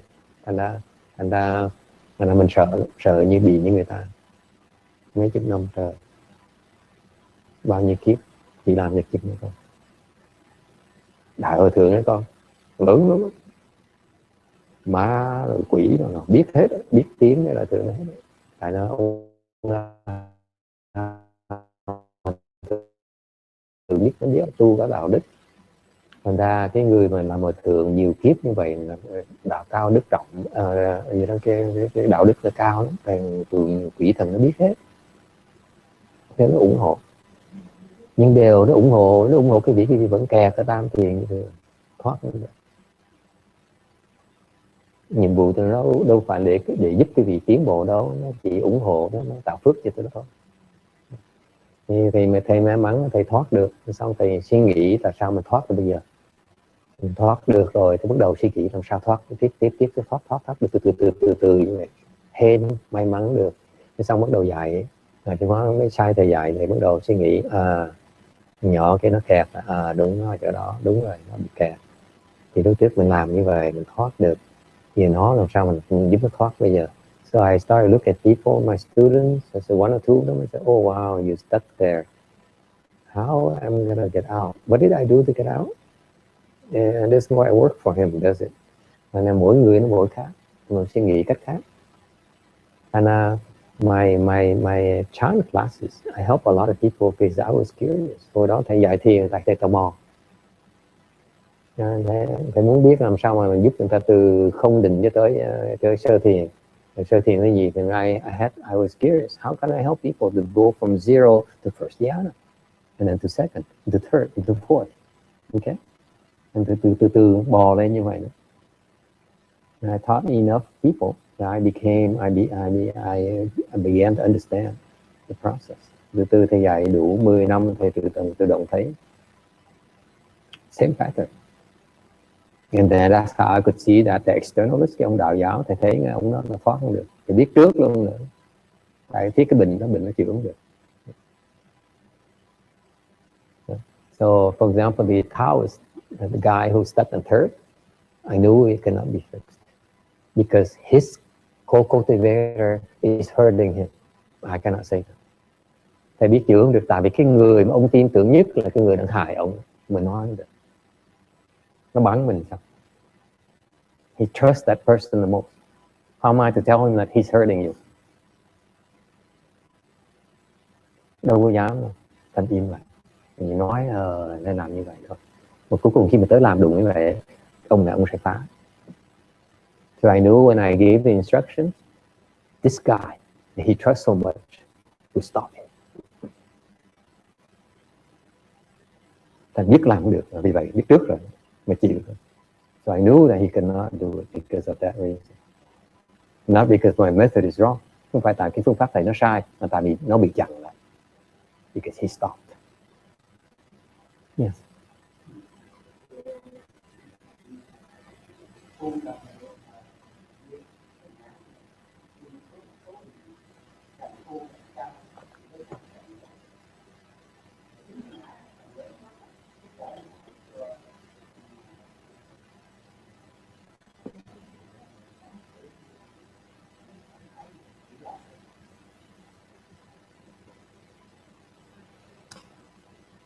Cái này là không phải cái gì mà quý vị có thể suy nghĩ được.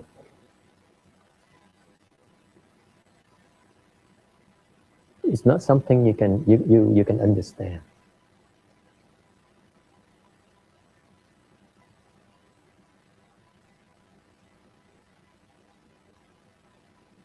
Nhưng bà sư cô là bà thoát được cái bổn nhiên, bà thoát được, chứ đâu phải ai giảng bà được cái gì đâu. Thoát được tam thiền tại bà làm đúng, hoàn cảnh nó đúng mới thoát được. Bà là người tự chặn bà lấy. So what happened, this young lady here, she was in third dhyana, remember, she stuck, and she has all these issues. I look at her and say, okay, you stop yourself, fine, stop yourself. Not my problem. Okay. And when she, all the conditions were right for her to get out, she got out. Because she no longer stopped herself. Because I could not stop, I could not help her. She would not listen to me. Vì cái bà này, bà không nghe lời thầy nói làm cái gì. Bà chỉ tin lời bà thôi. So for example, I look at her and said, why is you worried about your family? Thôi cho cái ví dụ. Tại sao mà cụ cứ lo gia đình dữ vậy? You're 80 years old. Tao tới nó làm cái gì? They're all old now. Nó lớn tuổi hết rồi. He says, I'm not worried about them. Only have two left. Cãi ngay lập tức, gân cổ mũi gân nữa. Đâu có lo, con đâu có lo đâu. Còn có hai đứa thầy. Nói gì là cãi đấy. Everything I said to her, she said, oh, no, you don't understand.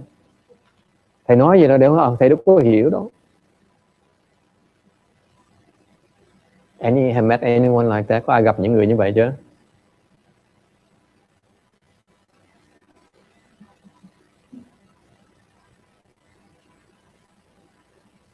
Nói không nghe, chịu thôi, không nghe, phải không con ơi? Là cô Duyên.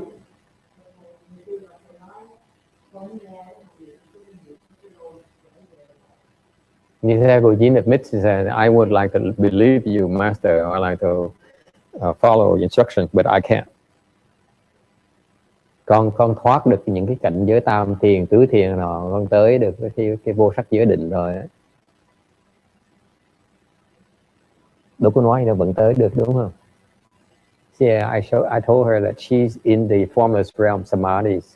I gave no instructions whatsoever. Không cho một cái nói gì hết, đúng không? Không dạy một cái gì hết đó. Thầy dạy sẽ không nghe lời. Because if I had told her anything at all, she won't listen to me. So why should I give her anything? Dạy cách khác, teach her different ways. You don't always need to teach people, give them instructions. There are other ways to teach them. Có nhiều cách khác chứ đâu phải gì mà dạy cái đâu. Vô Yin is one kind of person where you don't tell her anything. Cái bà này nói gì bà không nghe lời đâu. Nói là gần ngồi gần không có đâu thầy. Thầy không hiểu gì hết á. The last 6 years, every time I try to help her something, oh, you're wrong, master.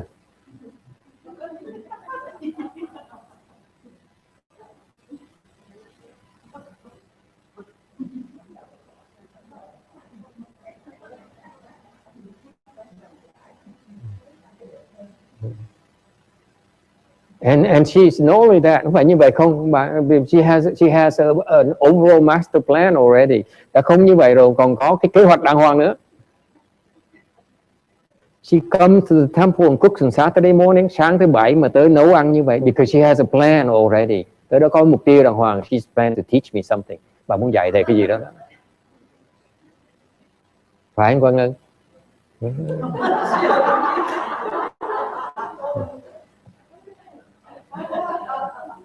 Sáng thứ bảy tới xác, vác cái xác tới đây nấu ăn cho thầy để dạy thầy cái gì đó nghe. Đừng tưởng chơi á.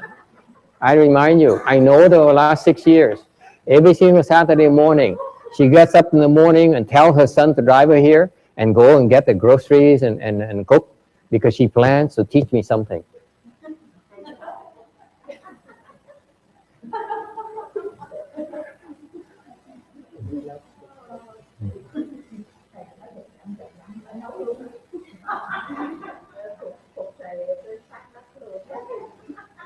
Cho dạy, con muốn tới chùa dạy thầy cứ tới dạy đi con. So my attitude the last 5-6 years, you want to come and teach me? Please come. I want to learn.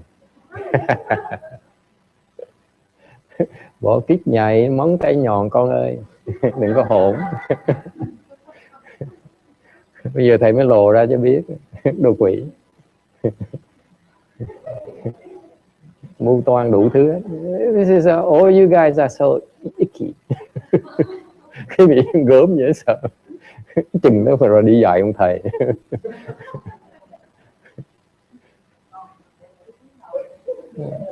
Không định chứ, không có định mà đòi đi dạy ông thầy. Gớm như vậy đó. Zero samadhi, and she tried to teach me.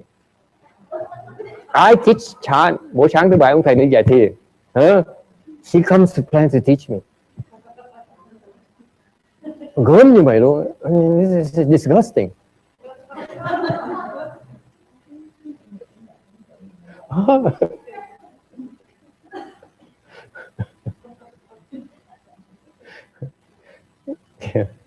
Cái vị thấy dạy làm thầy thiền sư nó khổ lắm, có đuổi nó easy to teach Chan. Đủ thứ rồi bệnh hết. It's all kinds of illness you have to fix.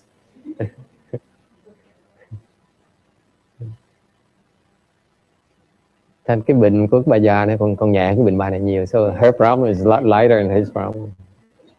Bây giờ cả cứng mà dạy không được. Now she's stuck. I don't know how to get her out. Cả cứng mà không dạy không được.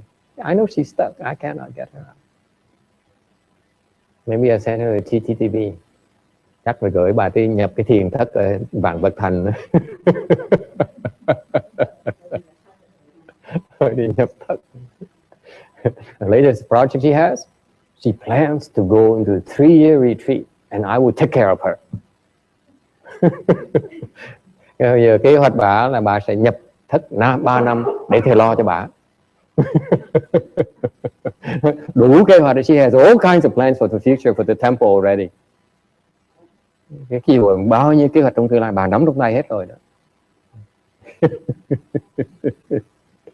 Okay, so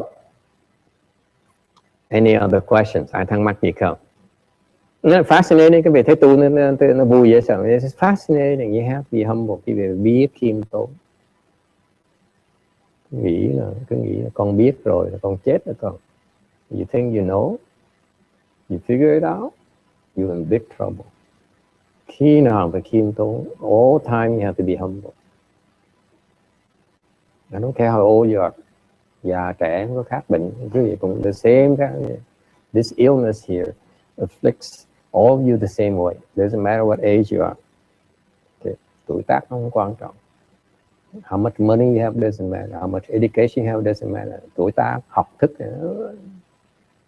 doesn't matter. How successful you are in life. You all have the same problem. They have you by the throat. Nắm cổ cái gì, búng cổ cái gì, nhúc nhích không được, đừng có tưởng bở. Cứ tưởng con biết rồi, không gì lo.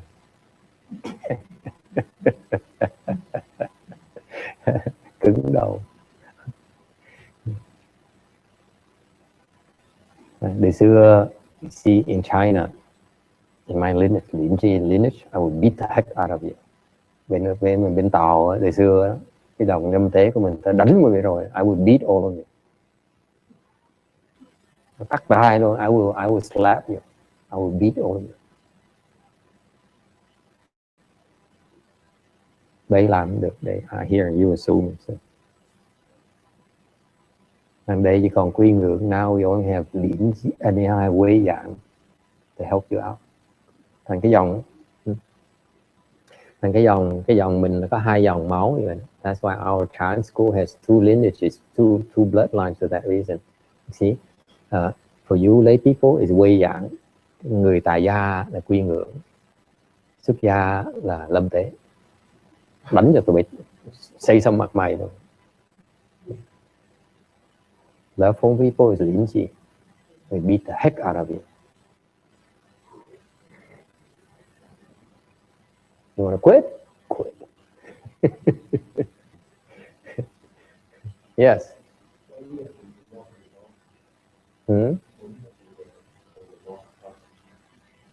Am I from the north?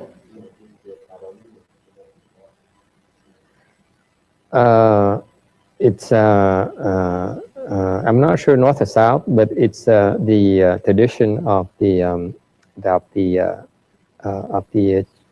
Zhu Shu Chan. It's a lineage of the patriarchs of Chan. The Chan lineage is only 5. Cái dòng Thiền Tông bên người Trung Hoa có 5 dòng thôi, and they all collapse into 2. Và 5 cái dòng tông phái nó rút về hết, còn có 2 thôi. Okay, and the Wei Yang lineage, the Phà Dễ lineage, and the Yunmen lineage, they collapse into Lin Ji. Ngày xưa đó, cái dòng Quyên Ngưỡng, cái dòng Pháp Nhãn, cái dòng Vân Môn đó, bị thu vào cái dòng Lâm Tế. So until Master Xu Yun came around, thì ngài Hư Vân, ngài là tổ sư đời trước đó. So Xu Yun is the master, my master. He was recognized as the patriarch of all 5 schools. Ngài được công nhận là làm tổ sư 5 cái dòng đó luôn. Before that, it's discontinued. Trước đó còn 2 dòng. Before that, it's only Lin Ji and Cao Tung. Lúc trước chỉ còn có Tào Động với Lâm Tế thôi. Thì ngài Hư Vân hiện ra thì ngài được công nhận làm tổ sư 5 dòng. Xu Yun was recognized as a patriarch in all 5 schools. So he tried to revive all 5 schools. Thì ngài Hư Vân mới cố gắng khởi lại 5 cái dòng lại. He could not. So he designated my Master Xuyên Hoa as a Wei Yang lineage patriarch. Thì ngài mới công nhận ngài Tiến Hóa đó là tổ sư cái dòng Viên Ngưỡng. And because of that, Master Xuyên Hoa revived the Wei Yang lineage. Thì ngài Tiến Hóa mới lại hồi phục lại cái dòng Viên Ngưỡng. So the training I received from him is like Wei Yang lineage. Cái ngài Tiến Hóa ngài dạy, dùng cái phương pháp để mà dạy thầy, huấn luyện thầy. That's how he trained me, Wei Yang lineage. Yeah. Why did you create on my first legacy which has master of the first one circle? Why did you create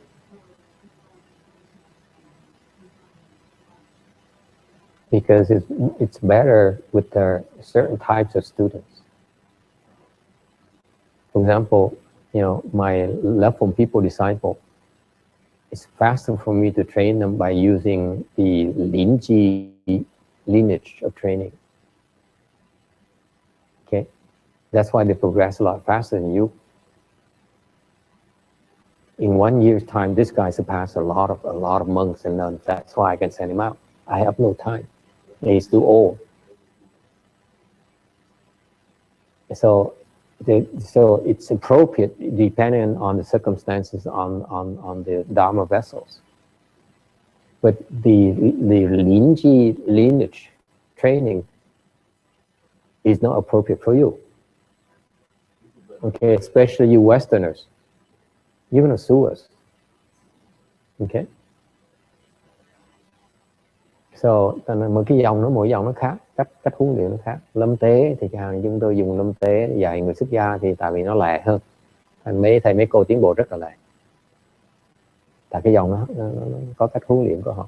Còn cái Quy Ngưỡng thì dạy người ngoài, tại người ngoài thì nó thích hợp hơn với cái cách huấn luyện Quy Ngưỡng. So Master Xuyên Hoa is the one that single-handedly revived the Wei Yang lineage. Ngài Tiến Hóa là cái người thầy mà hồi phục lại cái dòng Quy Ngưỡng. He's the only Wei Yang master in our modern time. Ngài duy nhất trong dòng Quy Ngưỡng là ngài. He designated second patriarch, thì ngài chọn cái ngài nhị tổ. Also Wei Yang lineage cũng là dòng Quy Ngưỡng. Okay. Also Shen Yi, ngài Thánh Nhất cũng là dòng Quy Ngưỡng, tổ sư dòng Quy Ngưỡng in Hong Kong. He died already. Okay, so they have these lineages that in a Wei Yang bloodline that's still training. Okay, thành nhờ cái đó mà cái dòng Quy Ngưỡng nó mạnh. Thì ra ngài Thánh Nhất á, không có thừa kế. So what happened is Sheng Yi, he doesn't have the kind of training that he provided to his students the same way Master Shen Hua trained his students. So that's different. So not all patriarchs are the same. Nói cách khác, những cái tổ sư không phải ai cũng giống nhau đâu. Okay, so he is the one that is you can tell because he brought the lineage to America. Quý vị thấy cái chuyện làm người ta đem một cái tông phái qua xứ Mỹ này để truyền bá lại cho người Mỹ, to transmit it to the Americans, to Westerners. That's why you see clearly the Wei Yang training is more appropriate for you Westerners than the Lin Chi. Thành ra quý vị thấy rõ ràng đó, cái dòng mà Quý Ngưỡng, cái phương pháp huấn luyện Quý Ngưỡng nó thích hợp đối với ngài Tiến Hóa đó. He has one who has a wisdom. Ngài là người có trí huệ. So he says this is better training for you. Okay? Cái phương pháp này cũng có tốt hơn. Okay? And that's why I follow, thầy bước trước như vậy. And then I started receiving left home people. Thầy bắt đầu nhận thu đệ tử. And I realized if I follow the same methodology, it's too slow. Because my left home people will not be able to keep up with you. Thì thầy mới thấy những người xuất gia, đệ tử xuất gia của thầy, nếu mà theo cùng phương pháp Quy Ngưỡng huấn luyện họ thì họ tu trễ hơn quý vị. Sao được kịp bây giờ? So I had to devise another route to train them so that they surpass you quicker. Nên là phải dạy cách phương pháp khác, dùng lâm tế để mà cho họ có mặt cái đi lẹ hơn. Okay, so that I can retire. That's all. My work is very simple. Thầy dạy xong thầy nghỉ. That's my goal in life is to retire. Thầy muốn về hưu thôi. Okay, does it help?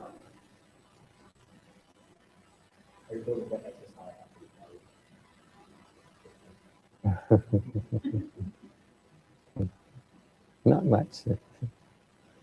Good enough. Okay, any other questions? Yes.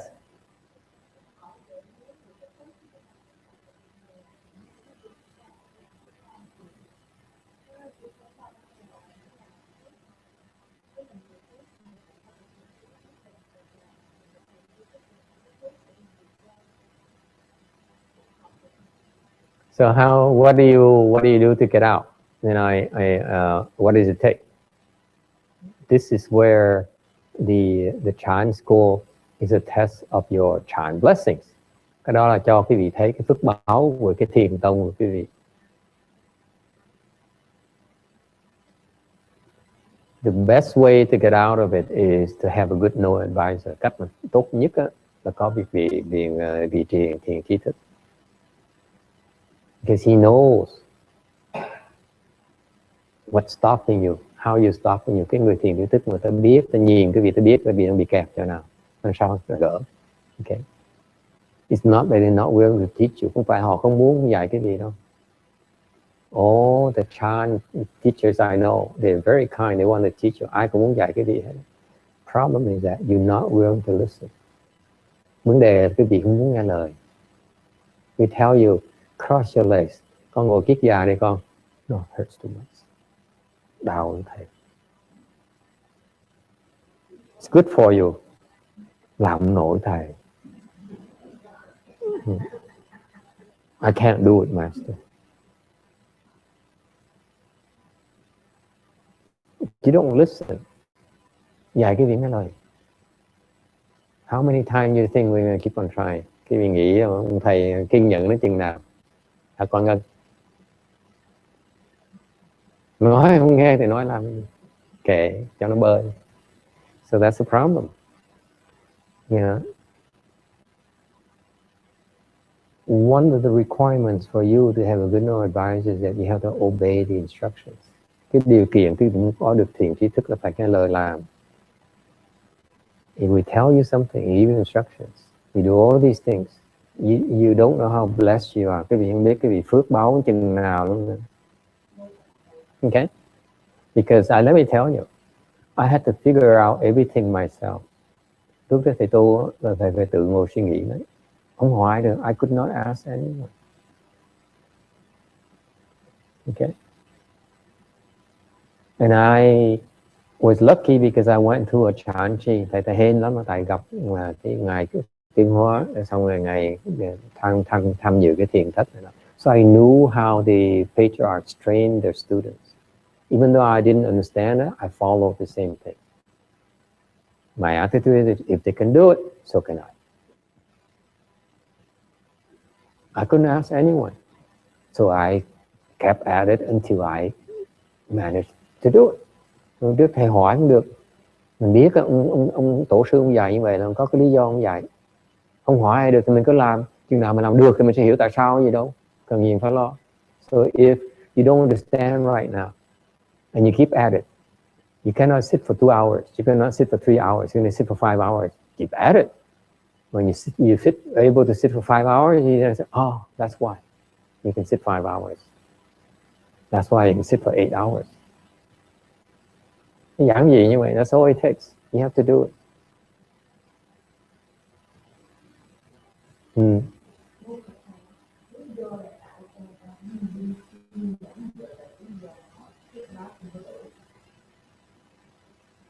Cướp báo không được. Cướp báo không được. You don't have enough blessings, primarily. You stopping yourself. No one's stopping you.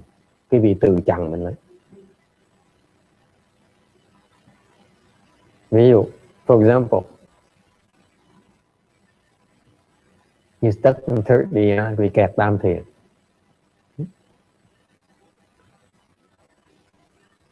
And you know there is a Chan temple in Rosemead. Quý vị biết có cái chùa thiền ở Rosemead. And you tell yourself, it's 4 or 5 minutes away, too far. Rồi tự nói mình 45 phút lái xe xa quá. What's a big deal? I go to a Chan temple here. Tôi tới cái chùa này cũng vậy thôi. You know, the same, I go to this Chan temple. Same thing, right? Why not? Khác nhau chỗ nào? Chan is you have to always look for a good no advisor. Cái thiền, tinh thần thiền tông mình là cái gì luôn luôn phải tìm thiền tri thức. If you're not willing to drive 45 minutes to go find a good no advisor, who's going to teach you? Một lần lái xe có 45 phút mà không chịu lái nữa. Ai mà thèm dạy cái gì? Có 45 phút à? Trong đó mình kẹt đời kiếp. If you don't have help, you'll be stuck for lifetimes after lifetime after lifetimes. That's how scary it is.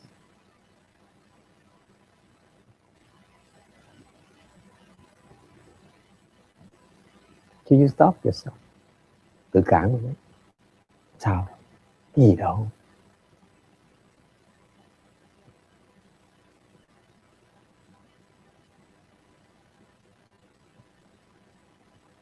So, primarily 2 reasons. Hai lý do khi bị kẹt. Number 1, you don't realize you're in trouble. Thứ nhất, quý vị không biết mình đang bị kẹt. You think it's no big deal. Chị nghĩ là không sao hết. If you stuck like that, you'll be in your incarnation wheel for a long, long time. Kẹt như vậy là luân hồi. Nguy hiểm quá. It's very dangerous.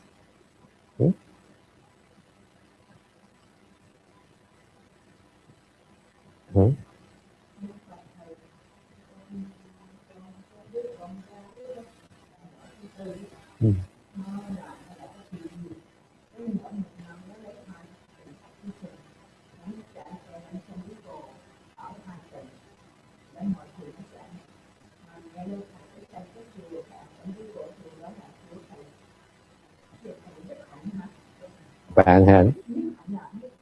Nhất Hạnh. Cái chùa gì đó.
She says she has her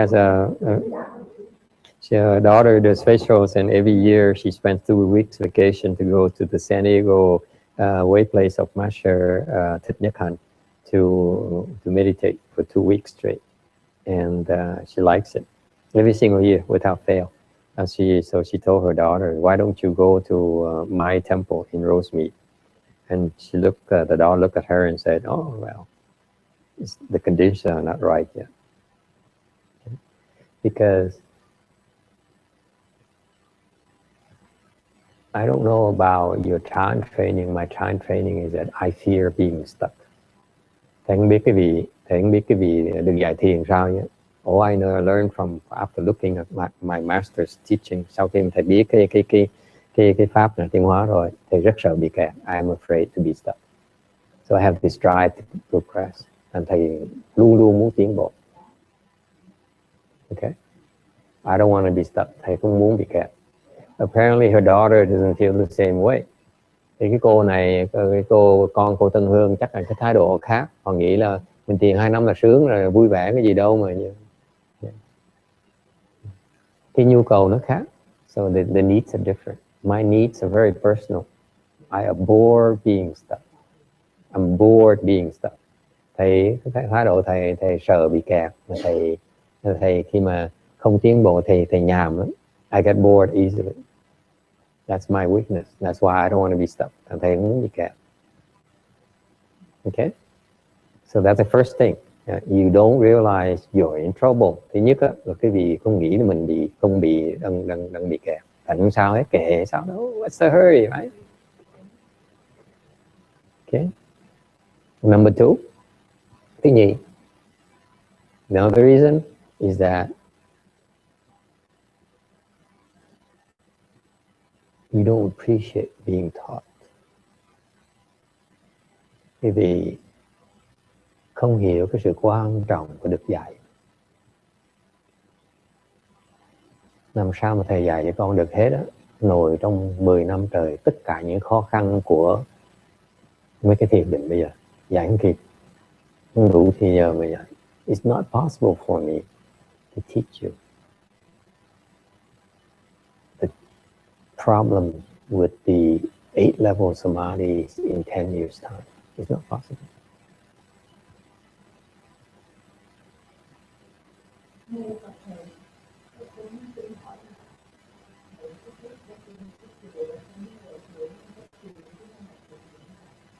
Thiền là thiền của thế gian, thiền là để cái vị luân hồi.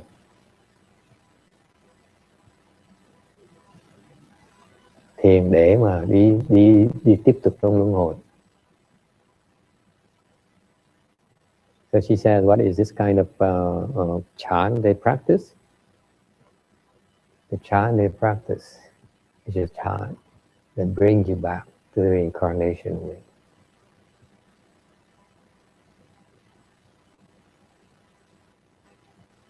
The chant you practice will bring you back to your reincarnation.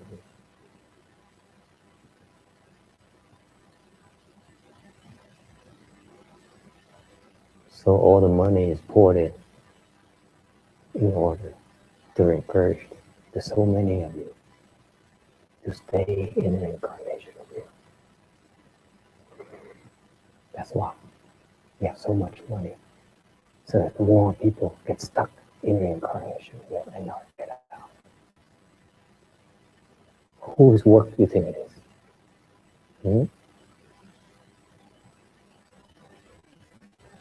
They pour money into it.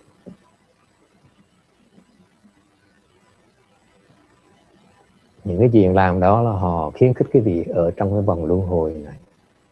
Thành ra họ bỏ biết bao nhiêu tiền, họ đổ xô vào để thuyết phục quý vị nên tới vui chơi với nhau để mà ở luân hồi tiếp với nhau. Biết không?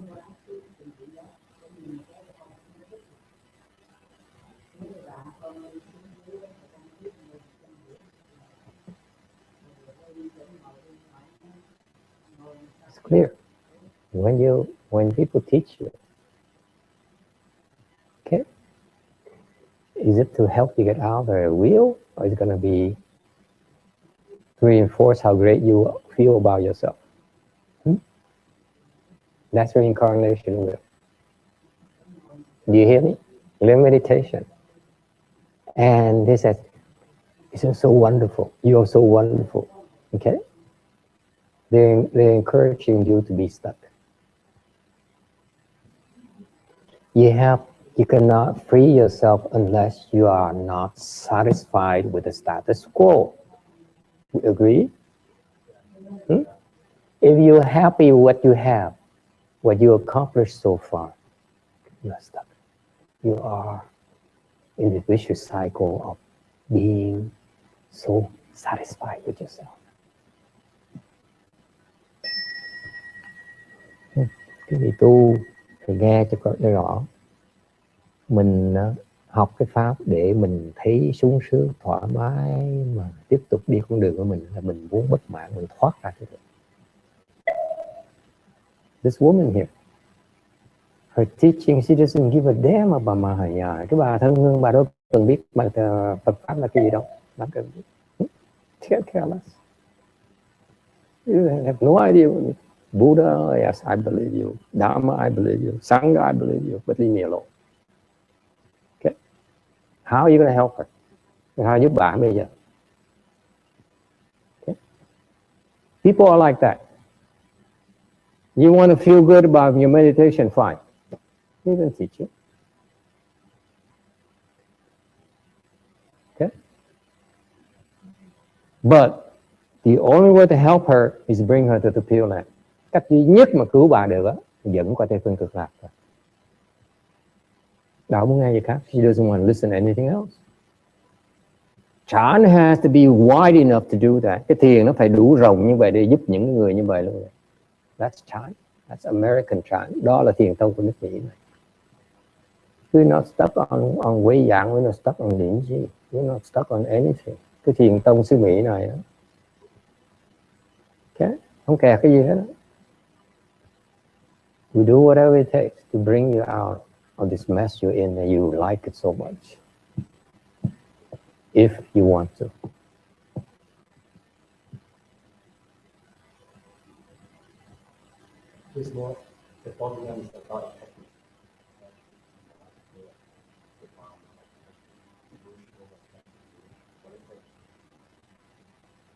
The Chan school is designed to undo those things. But you have to be careful when you learn Chan, you learn meditation. What does it do for me? You have to ask. That's called, in Mahayana, is called Dharma selecting eye. Nó gọi là trạch pháp nhãn. Mình học mình phải hỏi là học này để làm cái gì? Bà thương bà khôn. This is a woman, you cannot pull wool over her eyes.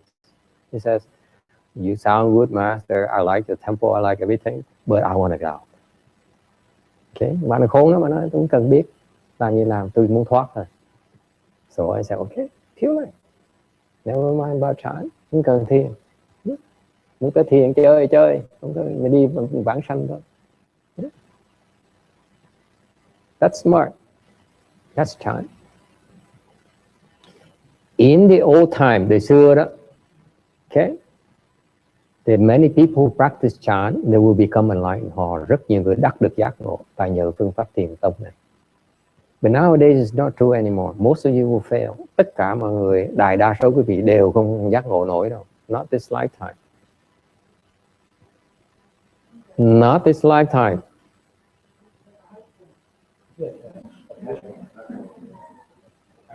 I love to see you again next lifetime, but it's not good for you. Okay, quick question. How do we empty of self? I mean, how do we just forget ourselves? Go to ninth level samadhi. Very simple. You follow the Chan training, all these Chan classes designed to bring you to ninth. It's not easy. It's very tough. Okay? And if you cannot make it, like this woman here, that woman here, that woman back there, that woman back there, your best bet is to go to the pyramid. It's too late for you now. It's too late for you to go to ninth. It's just too difficult. Hiện bây giờ cái gì phải biết lượng sức. You have to know how far you can go. Okay? Phải biết lượng sức mình. How far can you go? Look at yourself. Okay? We're professionals. Những cái người chúng tôi là người chuyên viên. We're professionals. We devote our lives to get out of this mess. Agree? Chúng tôi cạo đầu để tìm cái cách để mà thoát ra. Okay? That's what we do. So our job number one is try to get out. Okay? And yet, most of us will not make it. Mà đại đa số chúng tôi đều thoát không được. The overwhelming majority of the monks and nuns will not make it. Will not get to ninth. Tới cửu định tới không nổi đâu. Đại đa số những người xuất gia tới không nổi. We are professionals. We cannot make it. I can do liễn chi, I can do quế giảng, you will not make it. Thầy có dạy cái vị lâm tế và cái vị kiên ngưỡng, cái vị tới không nổi. I will tell you right now, you cannot make it.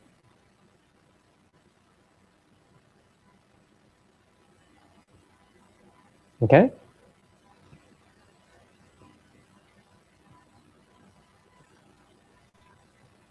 Now you are lay people. Quý vị là người tại gia. Okay? You have your jobs. Quý vị lo phải làm việc nè. You have to earn, make ends meet, right? Don't you? You have to go to work. You have to go back to take care of your wife and your husband. Quý vị phải về nhà lo cho vợ chồng, cho con cái. You have to take care of your family, lo cho gia đình mình, your parents. Okay? You have all these ties. Quý vị biết bao nhiêu cái bầy nhầy ở trong đó. What makes you think you don't make to the ninth level of samadhi? Làm sao quý vị có thể tới được cửu định được? Some of you will, but not all of you.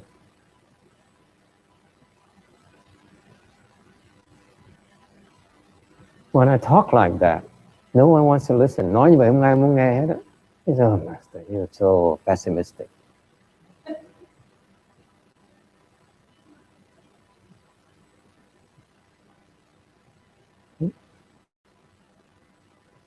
You have to wait 3-4 years that, you know,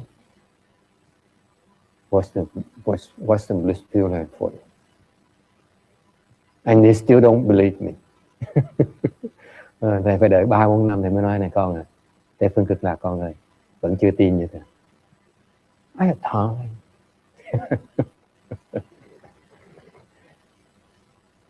If you are not willing, you don't think it's important to get out of the mess you're in, how can we help you? Nói cái gì không tin, cái gì không sao đâu, con còn thì giờ mới sao con thầy.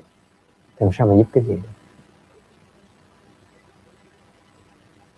You invest everything you have in this world. Tất cả cái gì có của cải, tài sản cái gì là đầu tư vào cái cõi ta bà này. And when the time you die, whether you are in your 80s, hoặc cái gì tới 80 tuổi chết, or you get hit by a truck, hoặc cái gì bị xe cán, okay, or you be blown up by IS, hoặc cái gì nó nổ bom, okay, who knows? Or being shot in San Bernardino, hoặc tới nó bắn cái đầu cái gì một cái, okay, we don't know, okay. Can you take it with you? Quý vị đem đi được không? Mà chỉ lo, but what's amazing to me in all of you aspiring Chan students, những người đi học thiền với thầy phục, I so respect you because you insist on investing everything you have. Quý vị nhất định là đầu tư hết vào cái cõi này.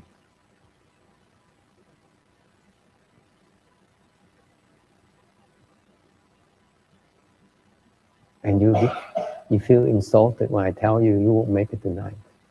Mà nói quý vị mà đừng hy vọng tới cửu định là quý vị nổi giận. Sao thầy biết gì thầy hỗn dữ? What's the matter with you? Yes. You have no insurance. You drive a car on the freeway, you buy insurance. Khi lái xe, mua bảo hiểm.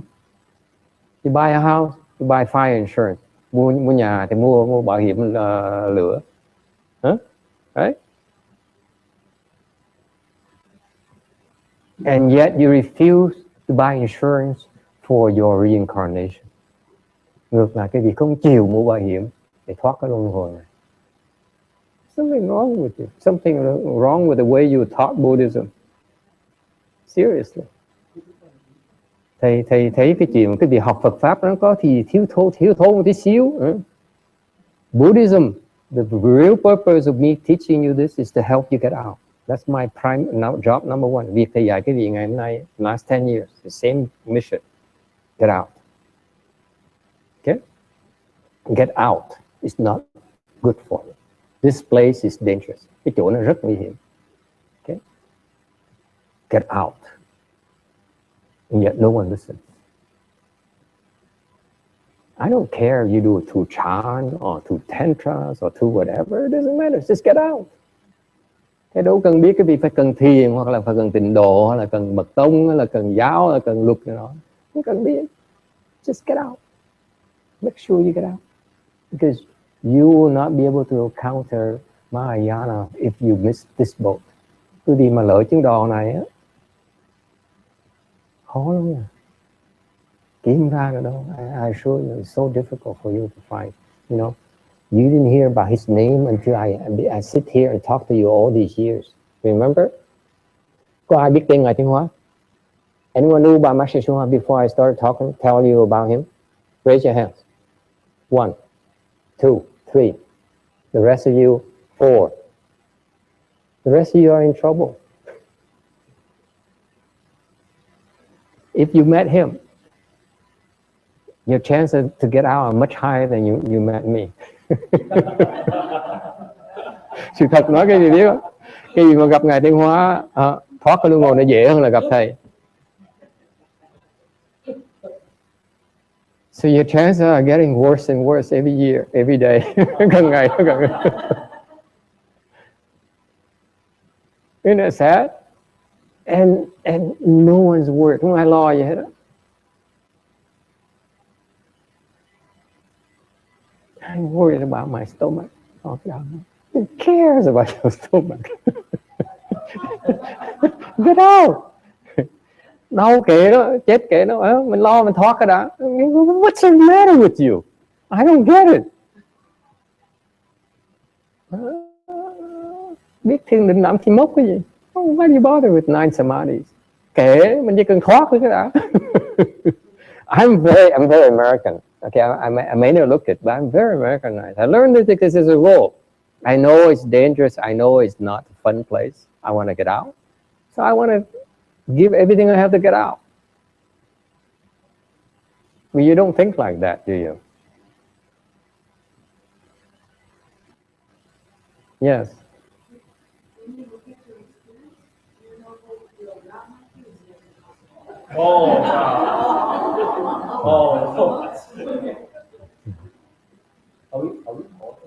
Impossible. Impossible. Impossible. Impossible. Impossible. Impossible.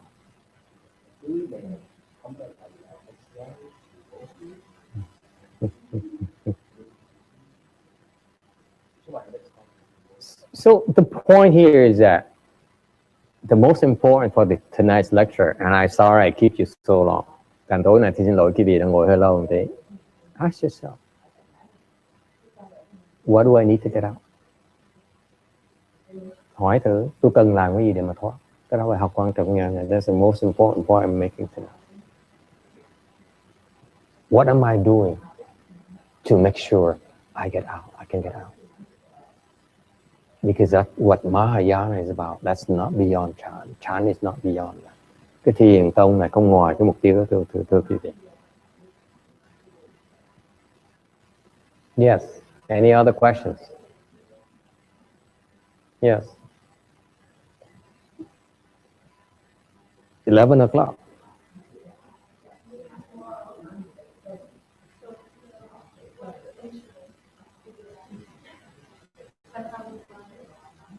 Pure Land. You have to fall for Pure Land. Okay.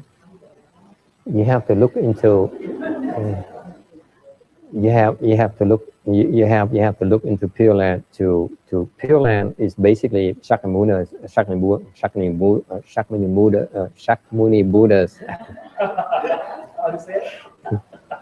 Shakyamuni Buddha's way of teaching us about insurance. Ngài Thích Ca Mâu Ni dạy chúng quý vị về cái trình độ là cái đó là cái bảo hiểm của quý vị. That's your insurance right there. Okay. Okay. And to me, that's why we both teach in both Chan and Pure Land in a joint practice. Bởi vì chúng tôi mới chủ trương là dạy thiền với cái tình đồng tu như vậy. Because I know that most of you will not make it. Tại biết quý vị sẽ thoát không nổi. So that's why we teach you the joint practice in order for you to have an insurance, để giúp quý vị có cái bảo hiểm để mà thoát. You notice we don't call this temple Bảo Liễn. Quý vị để ý cái chùa chúng tôi, mặc dù thầy dạy thiền, even though I teach Chan more than I teach Pure Land, I don't call this a Chan temple. Thầy không gọi cái chùa này chùa Bảo Lâm. Usually the Chan temple is called Bảo Liễn, right? Jewel Forest, Bảo Lâm. That's the temple of Master Shang Yi, by the way. Ngài thánh nhất, chùa ngài tên là Bảo Lâm. So we announce ourselves, our doctrine. Thì thường mấy ông thầy cho quý vị thấy tông chỉ của họ là bằng cái chọn tên của cái chùa. So they choose the name of the temple. It reveals you the doctrine. So usually they say, I'm going to teach you Chan to help you escape. Dạng như ngài thánh nhất, ngài chủ trương giúp quý vị thoát bằng cách là dạy cái thiền tông. So he says, I'm going to use Chan. Shang Yi says, I'm going to use Chan to teach you to get out. Okay. And I was there. Tôi tới đó rồi. I stayed there for 2 days. Ở đó 2 ngày. To learn how a Chan temple functions. Để coi từ cái chùa thiền đó là ra sao. I didn't learn much, không có nhiều. But I doubt, looking back, bây giờ thầy nhìn lại, I doubt that his disciples can get out. Người thầy nghĩ cái thiền tông này ra không được đâu. So when it's time for me to give a hint on my approach to getting out, đến lúc thiền thầy để mà chọn cái tông chỉ để cho quý vị biết cái đường lối mình tu ra sao để mà thoát. I call it Lưu Mountain. Tôi gọi là Lưu Sơn Tự. What's Lưu Mountain? Lưu Mountain is the birthplace of Pure Land Dharma in China. Lưu Sơn Tự là cái chỗ, nơi xuất gốc của cái pháp tịnh độ của bên Tàu. Because I feel that Pure Land is the Dharma you need to practice in order to get out. Thành ra thầy chủ trương là cái tịnh độ là cái pháp môn quý vị cần tu để mà thoát ra. For example, Susan. Cô Susan Saki, you know, that lady back there. She has 5 kids to take care of. Lo 5 đứa cháu chắc chít. The only time she has when it comes to the temples on the weekend where she can leave the children with the parents. And the parents have to work. Mấy đứa cháu đó còn chắc chít đó nó cuối tuần thôi. So she can't come to the temple on weekdays. How is she going to get out? Nhưng sao cô thoát bây giờ? So she decided, she doesn't know much about Buddhism. Không biết gì về. She says, this is what's remarkable about these people. Kể cái việc cái chuyện này, cái gì biết những người ta khôn dễ sợ, ta thông minh dễ sợ. Very wise people. And she says, I want to make it out. Muốn thoát ra. And then she says, came to me, says, how do I get out? Thế tới, cô tới câu hỏi thầy, con muốn thoát con làm gì bây giờ? So I told her, you want to get out? This is how you should do what you need to do to get out. Thầy nói là khuyên nên làm như vậy để thoát ra. And she said, okay, that's it. Làm. Because it's clear in her head that priority number one is get out. She understands that. She's not stuck like you on learning how, you know, to show in or cô này không có kẹt cái gì là muốn đi học thủ nhãn hoặc là chán hoặc là thiền, còn third dhyana tới tam thiền, cửu định, ninth level samadhi. Not relevant, not important. You get out first. And then you practice chan in order to improve your grades. Rồi cái gì luyện thiền để mà cái phẩm vị nó cao hơn.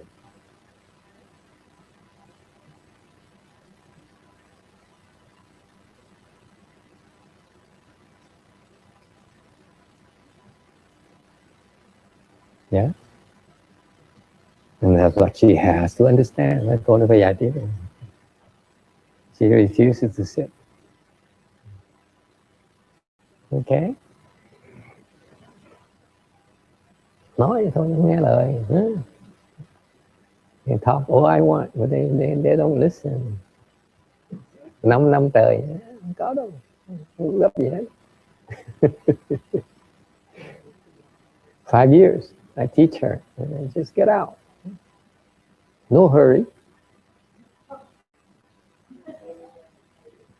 Cái vì mà if you don't see any urgency, because you don't see any urgency, then you don't understand Shakyamuni Buddha's words at all. Cái vì không có thấy cái sự cấp bách là cái vì mình chưa hiểu cái pháp của Ngài Thích Ca Mâu Ni Phật. He says, you're in trouble, get out. It's urgent, you have to plan to get out.